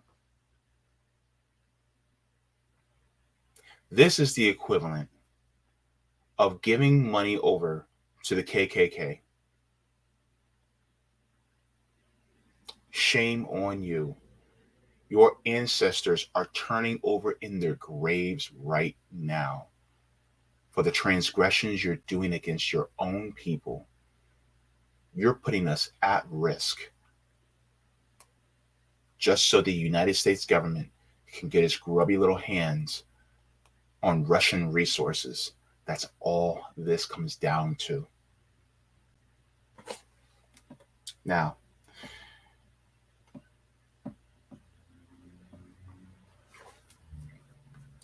our government is literally giving them more resources than they would give the rest of us. Just look at Maui, Flint, and Jackson. That's Maui, Hawaii, Flint, Michigan, and Jackson, Mississippi. They're not giving us that much. They're not giving us a damn thing.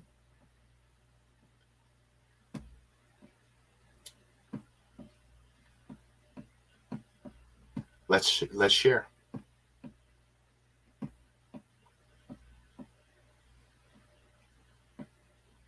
It's pretty bad. The U.S. knows exactly what it's doing, in my view. That's why this is so dangerous.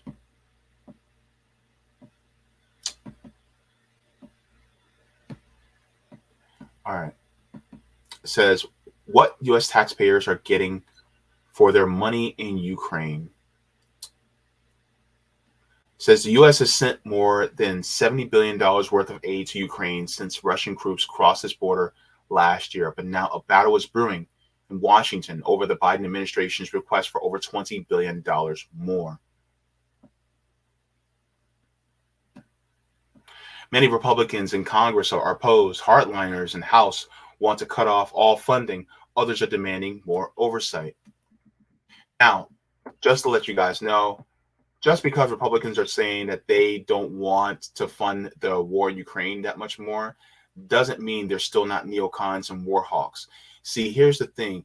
If you were to replace Russia with China, they'd be all in for this war. Make no mistake about it. They just don't feel like going against Russia. That's all this really is. It says, we want Ukraine to get some answers for the people who are bankrolling the war, American taxpayers. How exactly is your money being spent? And who is watching the weapons and the cash to make sure they end up where they're intended? Our first stop, a forest 15 miles from the front line in eastern Ukraine.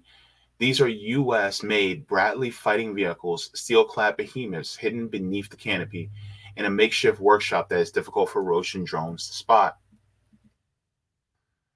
Bradley's armor was designed to protect American infantry troops moving through combat zones. Now it's doing the same thing for Ukrainians. So if you look at here, these are the tanks. The U.S. has sent 186 Bradleys here at a cost around $2 million apiece. So, 2 million times 186. You do the math. That's what it is.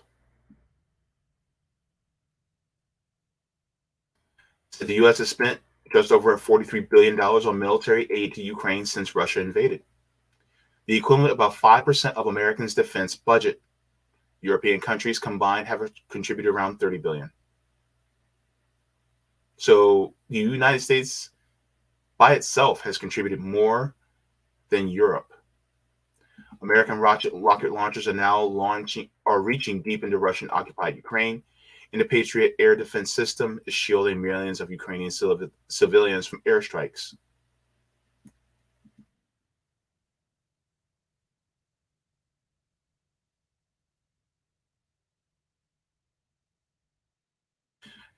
American taxpayers are financing more than just weapons. We discovered the United States government is buying seeds and fertilizer for Ukrainian farmers and covering the salaries of Ukraine's first responders, all 57,000 of them. That includes a team that trains the rescue dog named Joy to comb through the wreckage of Russian strikes looking for survivors. And the U.S. also funds the drivers we saw clearing unexploded ammunition from the country's rivers to make them safe again for swimming and fishing.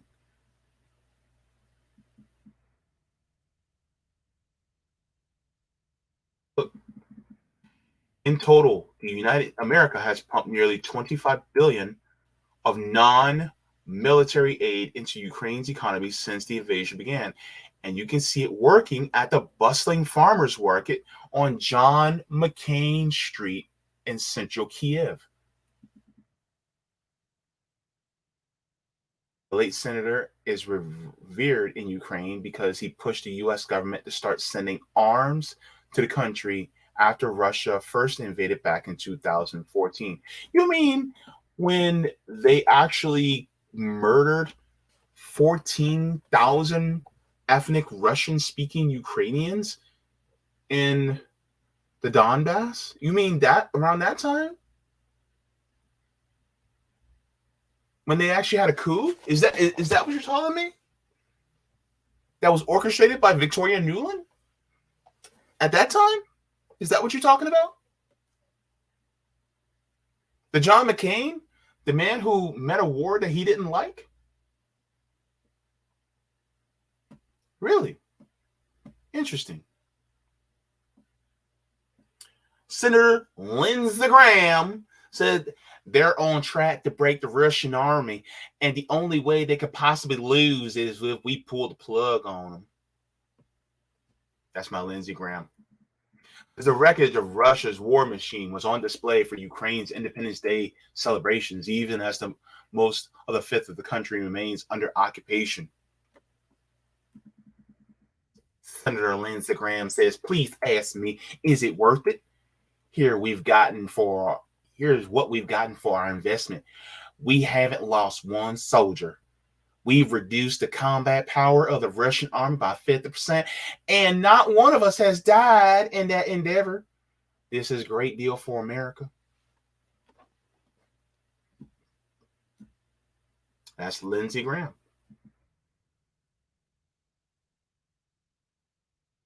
So they're getting all this money, all the supplies, everything. And what have those of us suffering in this country got? People in Maui got $700. $700! You get 700. You get 700. You get 700. Everybody gets 700. That's it. That's all.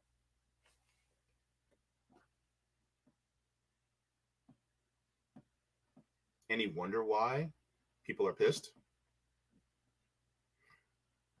I got something to show you too.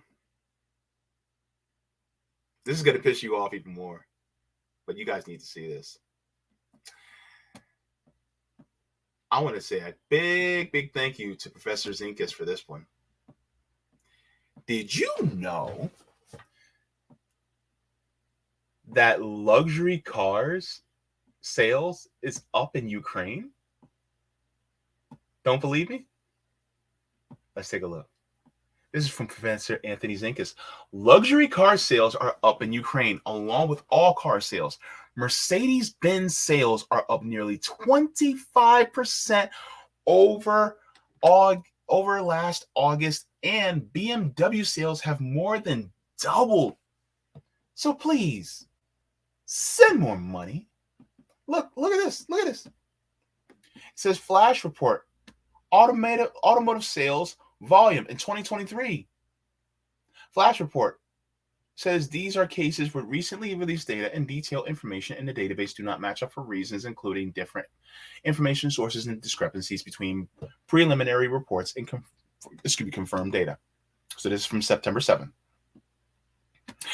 Let's take a look. Oh, let me go here. All right. So, look, maker brand, right? Toyota in August, 1,118, up from 750. So, year over year, 49.1%. Volkswagen, 265.9%. I don't know, Renault, I never heard of that car brand, but oh well. BMW is up 119.8%. They sold in August of 2022 197 cars, but now it's 433. Audi up 55.4%. Mercedes-Benz up 23.2%. Nissan up 136%. Look, they went up 68% on Hyundais.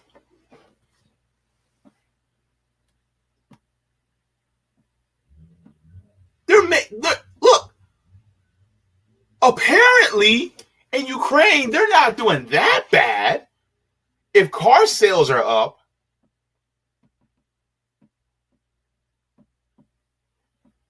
wild, right? How car sales are up, wouldn't that mean that they're doing okay in Ukraine? Is this where our money is going? Look, here you go. Automotive industry portal, Mark Lines, right? Ukraine automotive sales volume. Look. So, the light gray is 2021. Dark gray is 2022. Blue is 2023. Right? Now, it's up from before the war began. I'm sorry, it's up from during the war in 2022. So if they're doing so bad, then why is the volume up? I'll tell you why. And here is the numbers here. Right? It's because the US is literally bankrolling Ukraine. That's why.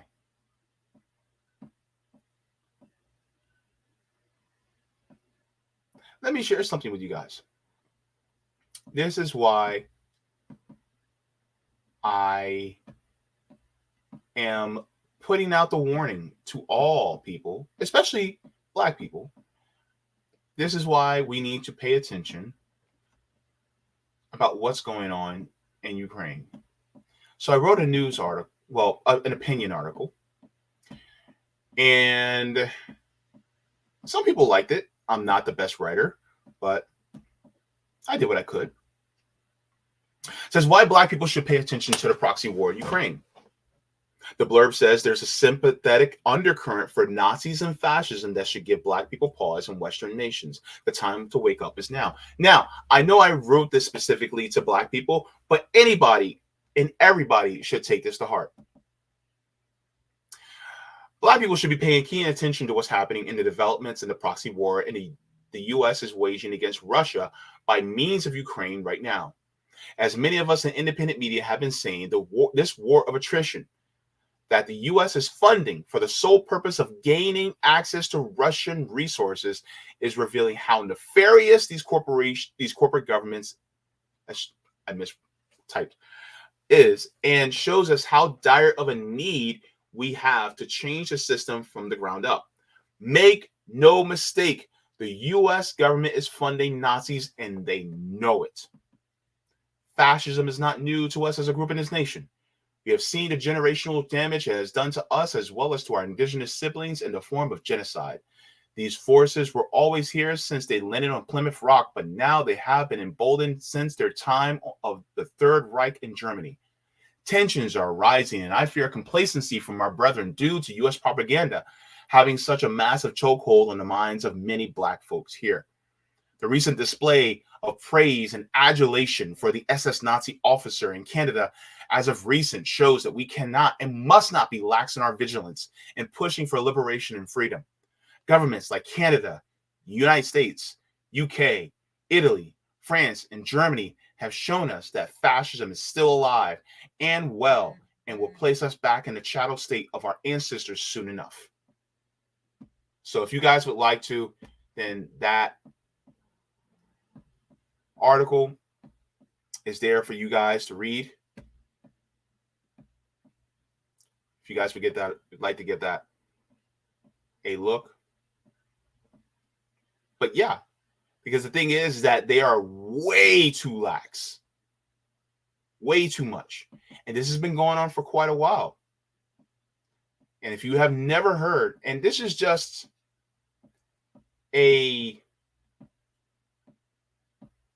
surface level, I want to share with you guys. All you guys got to do is do just a quick Google search into what Operation Paperclip is. Some of you may know, some of you may not know. I'm here to show you. Just quick Google search, Operation Paperclip. What is it? Operation Paperclip was a secret United States intelligence program which more than 1,600 German scientists, engineers, and technicians were taken from the former Nazi Germany to U.S. government employment after the end of World War II in Europe between 1945 and 1959, conducted by the Joint Intelligence Objectives Agency. It was largely carried out by special agents of the U.S. Army's Counterintelligence Corps. Many of these personnel were former members and some were former leaders of the Nazi Party. In February of 1945, Supreme Headquarters Allied Expeditionary Force set up T-Force, or Special Forces Subdivision, which grew over 2,000 personnel by June. T-Force examined 5,000 German targets, seeking expertise in synthetic rubber and oil catalysts, new designs in armored equipment, V-2 rocket weapons, jet and rocket-propelled aircraft, naval equipment, field radios, secret writing chemicals, aerial medicine research, gliders, and scientific and industrial personalities. So this goes over it. This is kind of surface level, but I like to show that to you guys. Also, it was, by the way, President Truman that approved of Operation Paperclip, but there are some sites that go a little bit deeper into Operation Paperclip as well. And so I'll share that with you guys too. Because the United States literally put Nazis in our government. It says Operation Paperclip, the truth about bringing Nazi scientists to America. You don't think these people didn't have kids? They did. Yep. Says, what was Operation Paperclip? Operation Paperclip was a top secret program that brought thousands of Nazi officials into the United States and helped them cover up their brutal pasts. A major plot line of TV show Hunters. What in the world? What the hell? See, I hate when stuff like this happens. Can I exile it? Yes. Thank you. Sorry about that. A major plotline in TV show Hunters involves uncovering of Operation Paperclip. The controversial series is fictional, but Operation Paperclip is based on a real program involving the United States and other countries actively recruiting Nazi scientists to work on domestic weapons and programs. Origins in World War II. Operation Paperclip has origins in World War II, still raged. Starting in 1943, a top secret American military program called Alsos Mission sent American scientists into Nazi Europe along with Allied troops. Their mission was to search for information about Nazis' biological, chemical, and nuclear programs and to transport that information back to the U.S.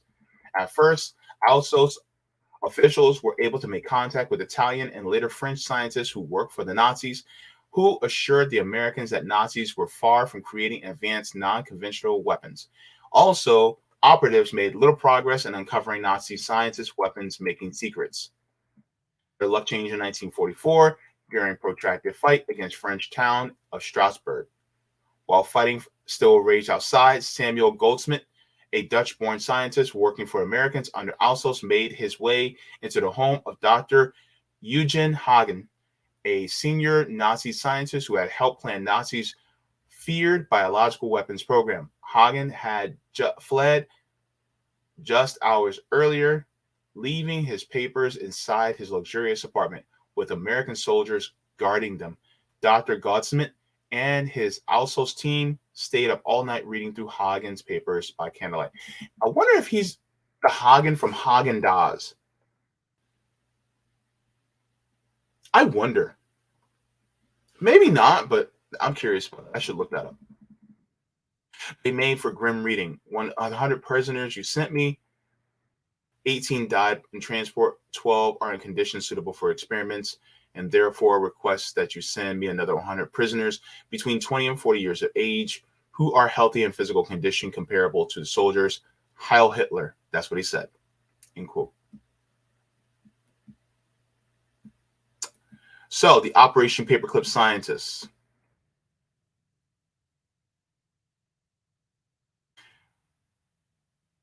Operation Overcast is a list. One included 100 German rocket scientists to recruit. Arthur Rudolph. I'm just going to go through these. So that's Arthur Rudolph.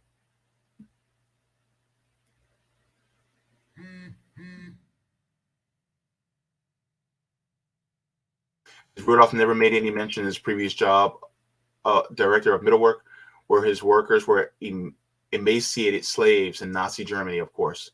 Thanks to Operation Paperclip, almost nothing was known of Rudolph's Nazi past until 1979, when the State Department's Office of Special Investigations, charged with hunting Nazis who hid their past, were living in the United States, was formed.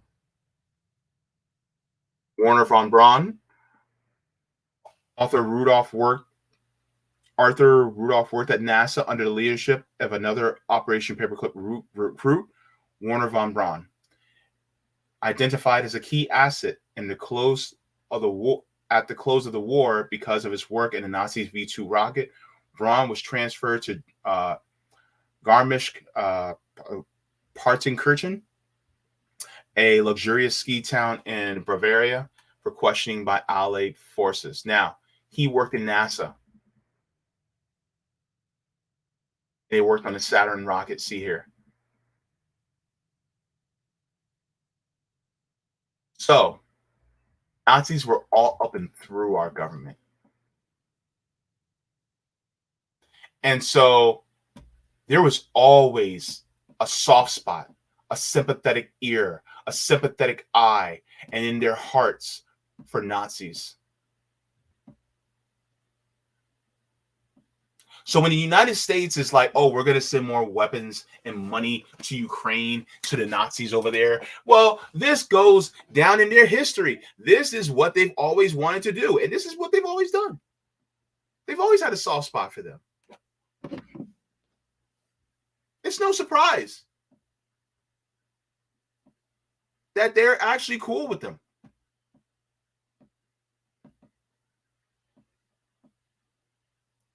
Look, the United States has been so cool with Nazis for so long. Even Michael Parenti laid out the U.S. was more in line with Nazis and wanting them to take down Russia, just like any other just like the proxy war in Ukraine. Nazis are the tool that they will use to expand their power. Let's see. Let's check out what Michael Parenti said. Very interesting. Let's share. Oh, I hate when I do that. Share the screen. This is crazy, man. A lot of people don't realize, but this is what Michael Parenti said. On the eve of World... Didn't mean to play that early.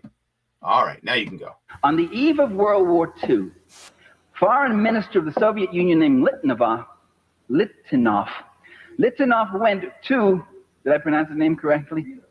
No, I can't say it that way. Went to the Western powers and called for an alliance with England, the United States, and France against Nazi Germany. and that if the Germans attacked Czechoslovakia, they would all join in, or attack Poland, or attack anybody, that all the powers would join in to fight Hitler and contain him. The Western allies refused those overtures from the Soviet Union, not because they were appeasers, not because they were simple and naive, quite the contrary, because they had a plan of their own, and that plan was Munich. And the plan was, we give Hitler Czechoslovakia and he goes east. And they were waiting for a war, and that war was supposed to come, and it was going to be Nazi Germany finishing off Bolshevik Russia. Just as they had sent armies in against Russia just a few years, less than a decade before, so they now plan to do the same. And so they've done again and again. And that war was fought, and most of it was fought on the Eastern Front. 7 out of every 10 German soldiers who died in that war died on the Eastern Front. The scale of fighting was enormous. The battles of Kursk, Stalingrad, the Battle of Berlin. There's nothing like it that happened in the Western theater. All in all the United States is doing the exact same thing that they want to do with Germany. They wanted Germany. They wanted the Nazis to take out the Russians. They wanted to take out the Soviets. They wanted to take out the communists. And they were going to use the Nazis to do it. They wanted the Nazis to take out Russia. What in the hell is going on today? What's going on right now? Because the thing is that number one, it was a twofold purpose. They wanted to take out the Soviets. Number one, because they hated communism and they didn't want workers to be aware that they actually can have more power. Number one. Number two, Russia is massive and Russia has a lot of resources. And so the United States said, we need them to take them out so they can actually get it for us. So we can get those resources. So we can have access to all that oil, all that LNG, that liquefied natural gas, all that grain, all that fertilizer that Russia has. We want access to it. We want to have it for ourselves. That's what it is. And the United States was willing to have Nazis like an attack dog to go after the Soviets in order to be able to bring Russia to heel. But that didn't happen. Because Russia was too strong. And so the United States had to save face by making it look like they were against the Nazis when they really weren't in the first place.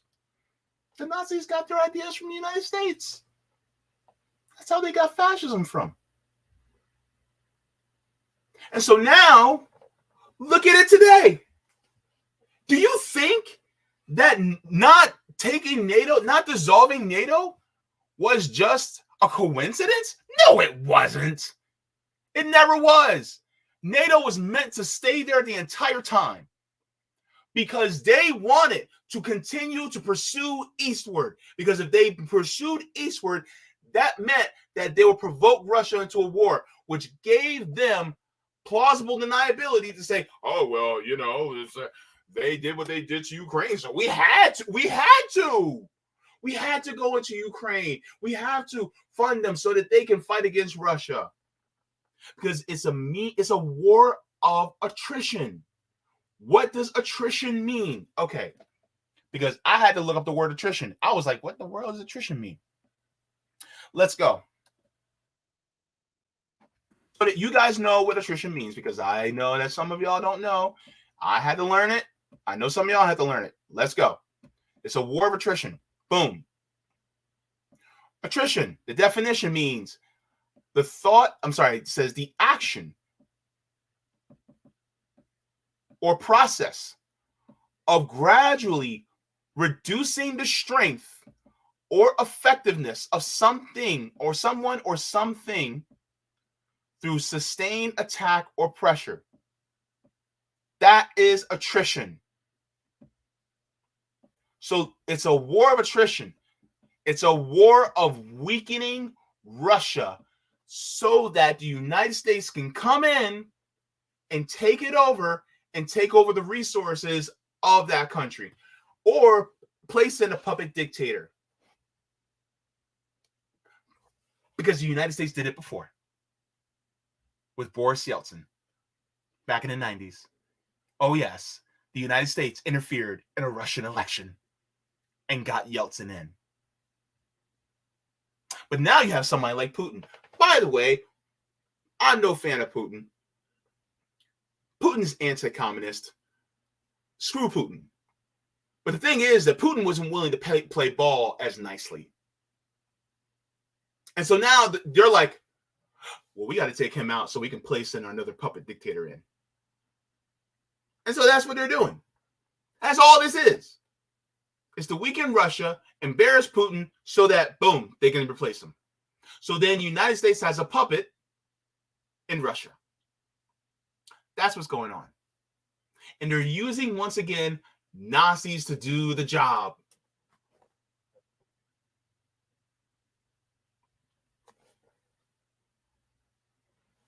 That's what it is.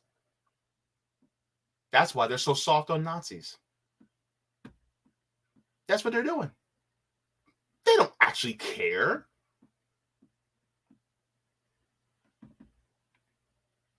NATO expanded because they actually wanted this war.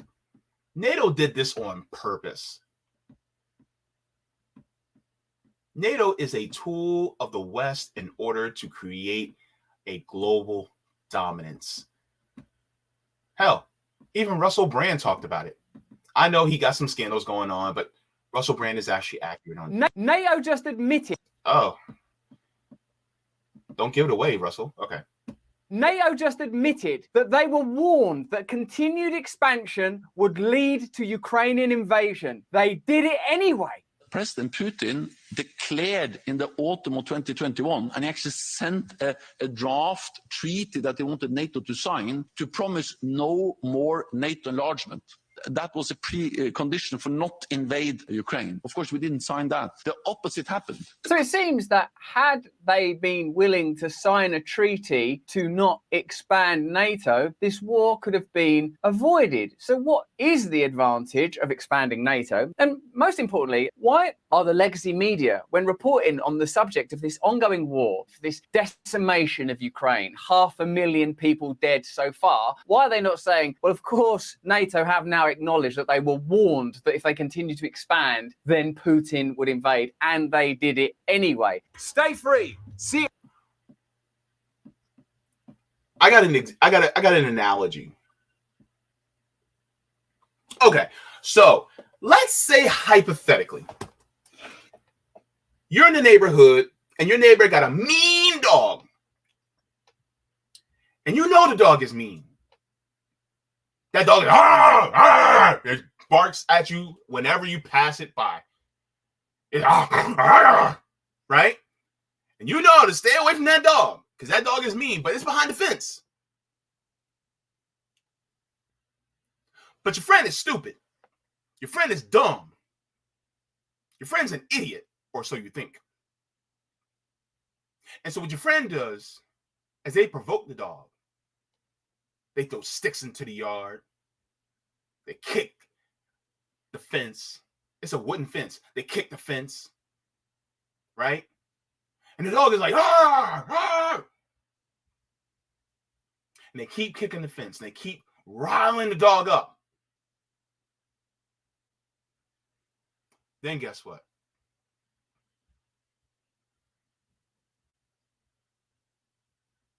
One day, they push the envelope.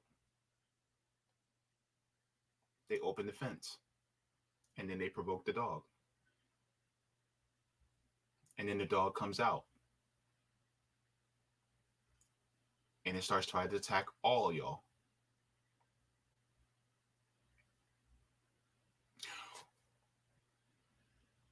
Even though the dog was mean, who provoked the dog in order to make things like this happen? Putin is a mad dog. Fine, go ahead. But who provoked him? The United States did this. Poke, poke, poke, poke, poke, poke, poke. How they did it? They said, oh, we're not going to get rid of NATO, even though the goal of it was to get rid of Soviet Russia. Soviet Union fell back in 91. Guess what? No need for NATO anymore. They said, no, hold my beer. We're going to keep advancing. And so they did. And they got closer, closer, closer, closer, closer. And then on top of it, because they organized that coup, thanks a lot, Victoria Nuland, thanks a lot, John McCain, that they actually started killing ethnic Russians in the Donbass. Guess what? Then the ethnic Russians were like, Putin, we're in trouble. We need help. Putin's like, all right, bet. All right, let's go in. And he tried to keep things chill, but they kept doing it. They kept poking. So then he went in. He's like, all right, fine. Slap that. Next thing you know, now, because they poked the bear, now there's a war. And it gave the United States the reason to put Ukrainian lives at risk and Russian lives at risk to fight in a war, all because the United States wanted to create an excuse in order to take Putin out. We're not dumb. We're not dumb to this. Hell, they created excuse back in 2001 with 9/11 to go in to Iraq and Afghanistan. They're always creating excuses. What they say, down to the last Ukrainian? Look, they will make sure that all Ukrainians' lives are at risk so that they can actually get the resources from Russia.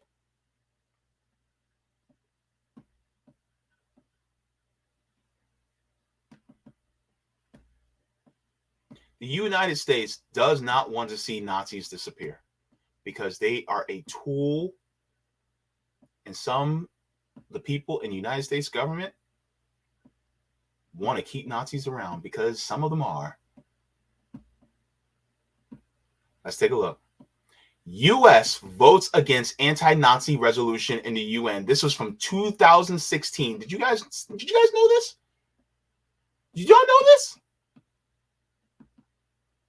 Says the United States says it's one of the three countries to vote against U.S. resolution condemning the glorification of Nazism over freedom of speech issues and concerns that Russia will use it to carry out political attacks against its neighbors.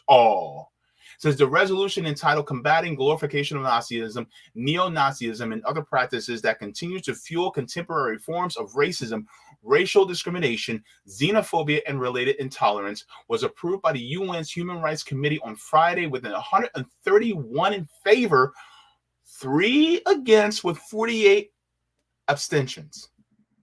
Ukraine and Palau were the other no votes. Of course,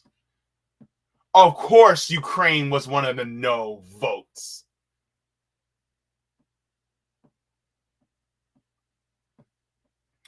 Says we condemn without reservation all forms of religious and ethnic intolerance or hatred at home and around the world, says Deputy U.S. Representative to the Economic and Social Council, Stephanie Amadeo, explaining the U.S. vote. However, due to this resolution's overly narrow scope and politicized nature, and because it calls for unacceptable limits on the fundamental freedom of expression, the United States cannot support it. So they're cool with the freedom of expression of Nazis. That's the United States for you. Are you awake? Are you awake yet?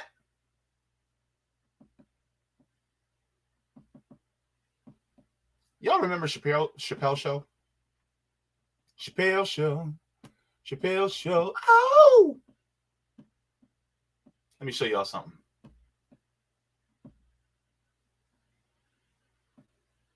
I made a jokey joke, but it makes a lot of sense because a lot of people are like, well, Zelensky, but he's Jewish. Zelensky's Jewish. He would never team up with Nazis. Really? Remember this guy? I said, I'm telling my kids this is Vladimir Zelensky. Vladimir Zelensky is the Clayton Bigsby of Jewish people. White power. Yeah, that's Vladimir Zelensky.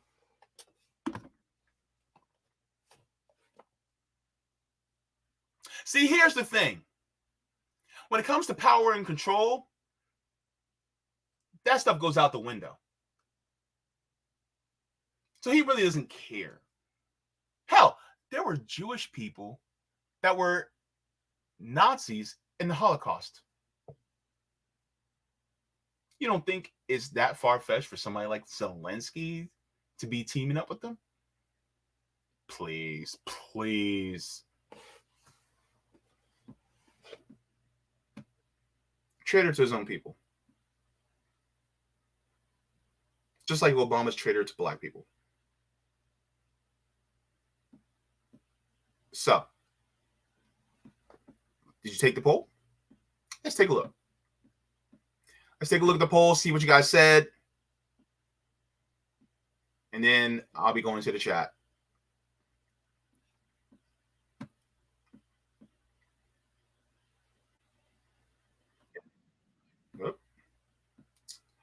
Woo! Let's take a look. Let me... let's enlarge. Let me go here and enlarge. Okay. That's nice. All right. That's big enough. Okay. Let's take a look. All right.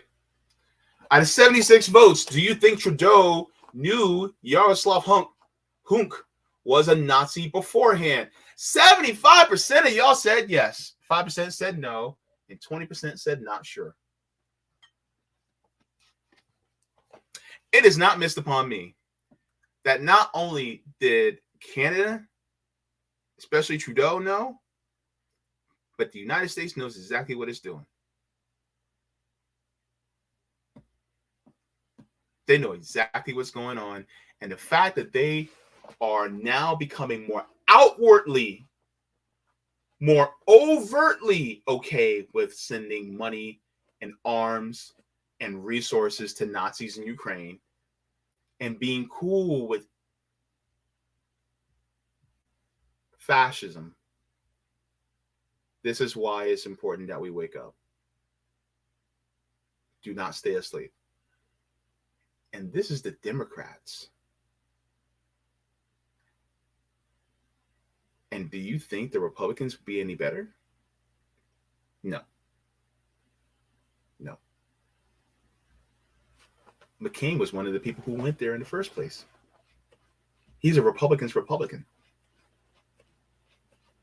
So, yeah. Did you guys like the stream? Go ahead, give a like. And I'm going to be going to the chat. First off, we're going to go to the super chats. Roger Meadows, thank you so very much. He says, on for an hour and not let a bro. Sorry. For shame. Jay, for shame. Sorry, Roger. I put it in Twitter. Like at 2 o'clock. What was it? 2 o'clock? Something like that? Yeah. Like 2 hours beforehand. I posted it on Twitter, bro. Sorry, Roger. Glad to see you. Chris H says Warner von Braun was in a Disney short explaining rocketry. They literally had Nazis teaching our children. Well, teaching us. Crazy, right? Thank you so much for that, Chris H. Roger, thank you so much for the other super chat. He says, I always said Truman was worst president in 123 years. Yep. Crazy. All right. So let's go to the rest of the chat.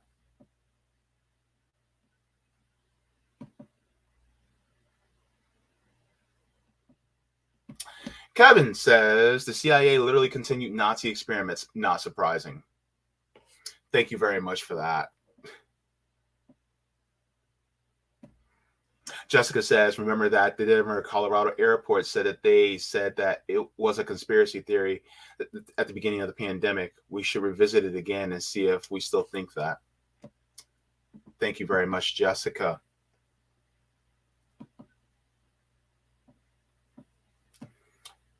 Eccentric Cast says, because white supremacists inspired Nazis. Yep. Wow. Grapentine says, Sean, yeah, the Disney Channel told me Braun was a hero as a kid. Oh, yikes. Oof. Wow. Right, Luz? Luz says it amazes me how few people know this, right?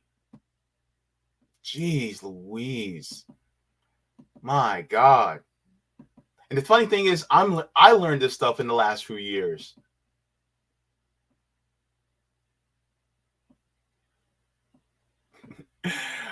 Rice Smith says, wild times we are in, people. What are the odds? What are the odds of that?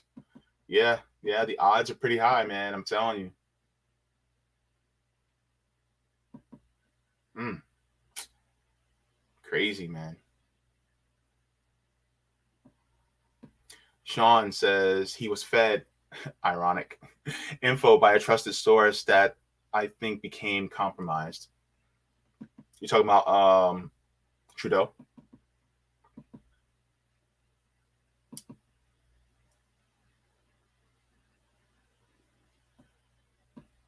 Jacqueline says, I think the U.S. is living in cloud cuckoo land if they think this strategy will work. Oh, my gosh. Red Dove Rising, thank you so very much. Appreciate it. I try. I meditated before the stream. Can you guys tell? Gamers says NATO, military industrial complex. All these orgs need to be abolished. Yes. Yep. Dear God, this is crazy. Oh, kill your egregores. I like the way you think. NATO, North Atlantic Terrorist Organization. Absolutely.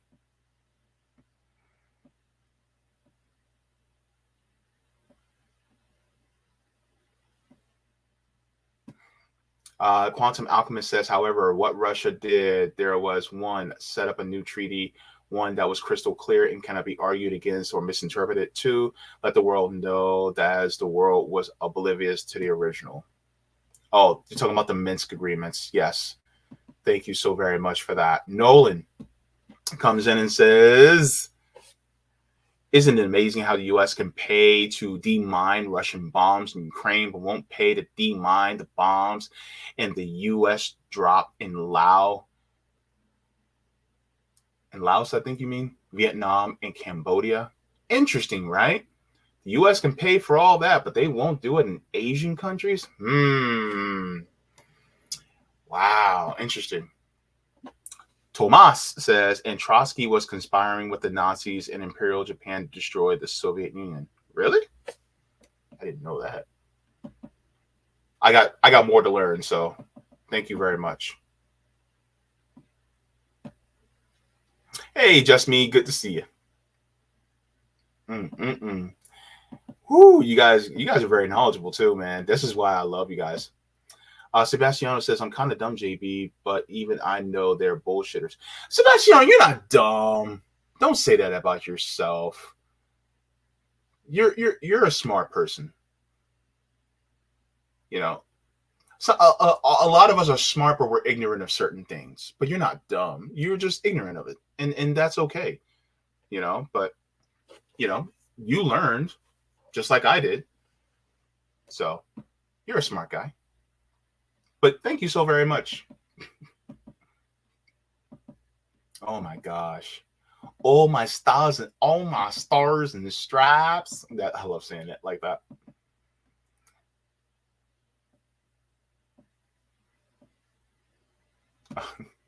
No, it's a pen. It's a pen. Sorry. I'm not token. Osito. Oh, wait. Oh, yeah. Osito. Thank you so very much. Thank you for tuning in. Nice to have you. All right, so let's. Oh, Unemployed Scholar says Canada has successfully hidden this white nationalist inclination for a long time. You would have thought that, but of course, the genocide of indigenous peoples too, especially, those special schools that they put the kids in that erased them and tore them away from their culture. Yeah. A lot of people are learning. A lot of people are waking up, man. We got to wake up more. So, and yes, Unemployed Scholar, Canada has successfully maintained its reputation as friendlier than the U.S., but it can't hide its white nationalism anymore. Yes, everybody. What does everybody say? Oh my God, Canadians are so friendly. While that may be true for some people,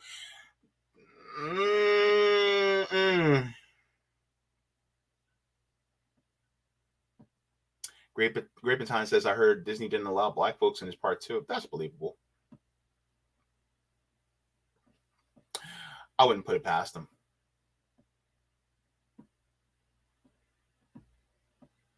Let me go to, because I haven't looked at Rumble. I wonder if anybody's commenting in Rumble. Let me check. Gotta make sure, I check that too. Hang on. Wait. I muted myself. Come on. Okay. All right. So the people who are watching on Rumble, good to see you. All of you, all 16 of you. Make sure to like as well on there. All right. So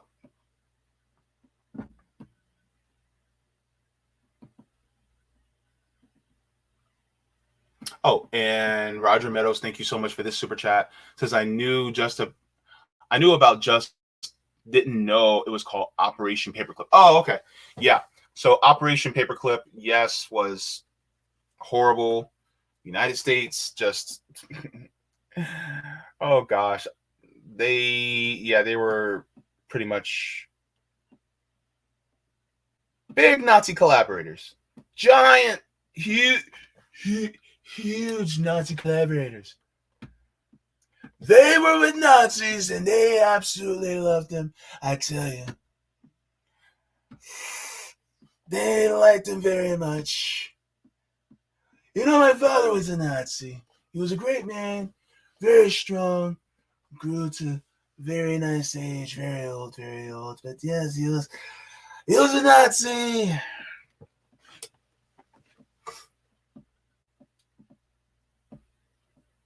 All right. So, did you guys like the stream? Go ahead, give me a like. And also, just in case, if you guys have not, you guys can also go to my Substack if you guys would like to read the articles, or if you guys would like to get email notifications, you guys can go to jbfont.substack.com so you guys are aware of whenever I do go live or upload clips, so you guys can have that information available.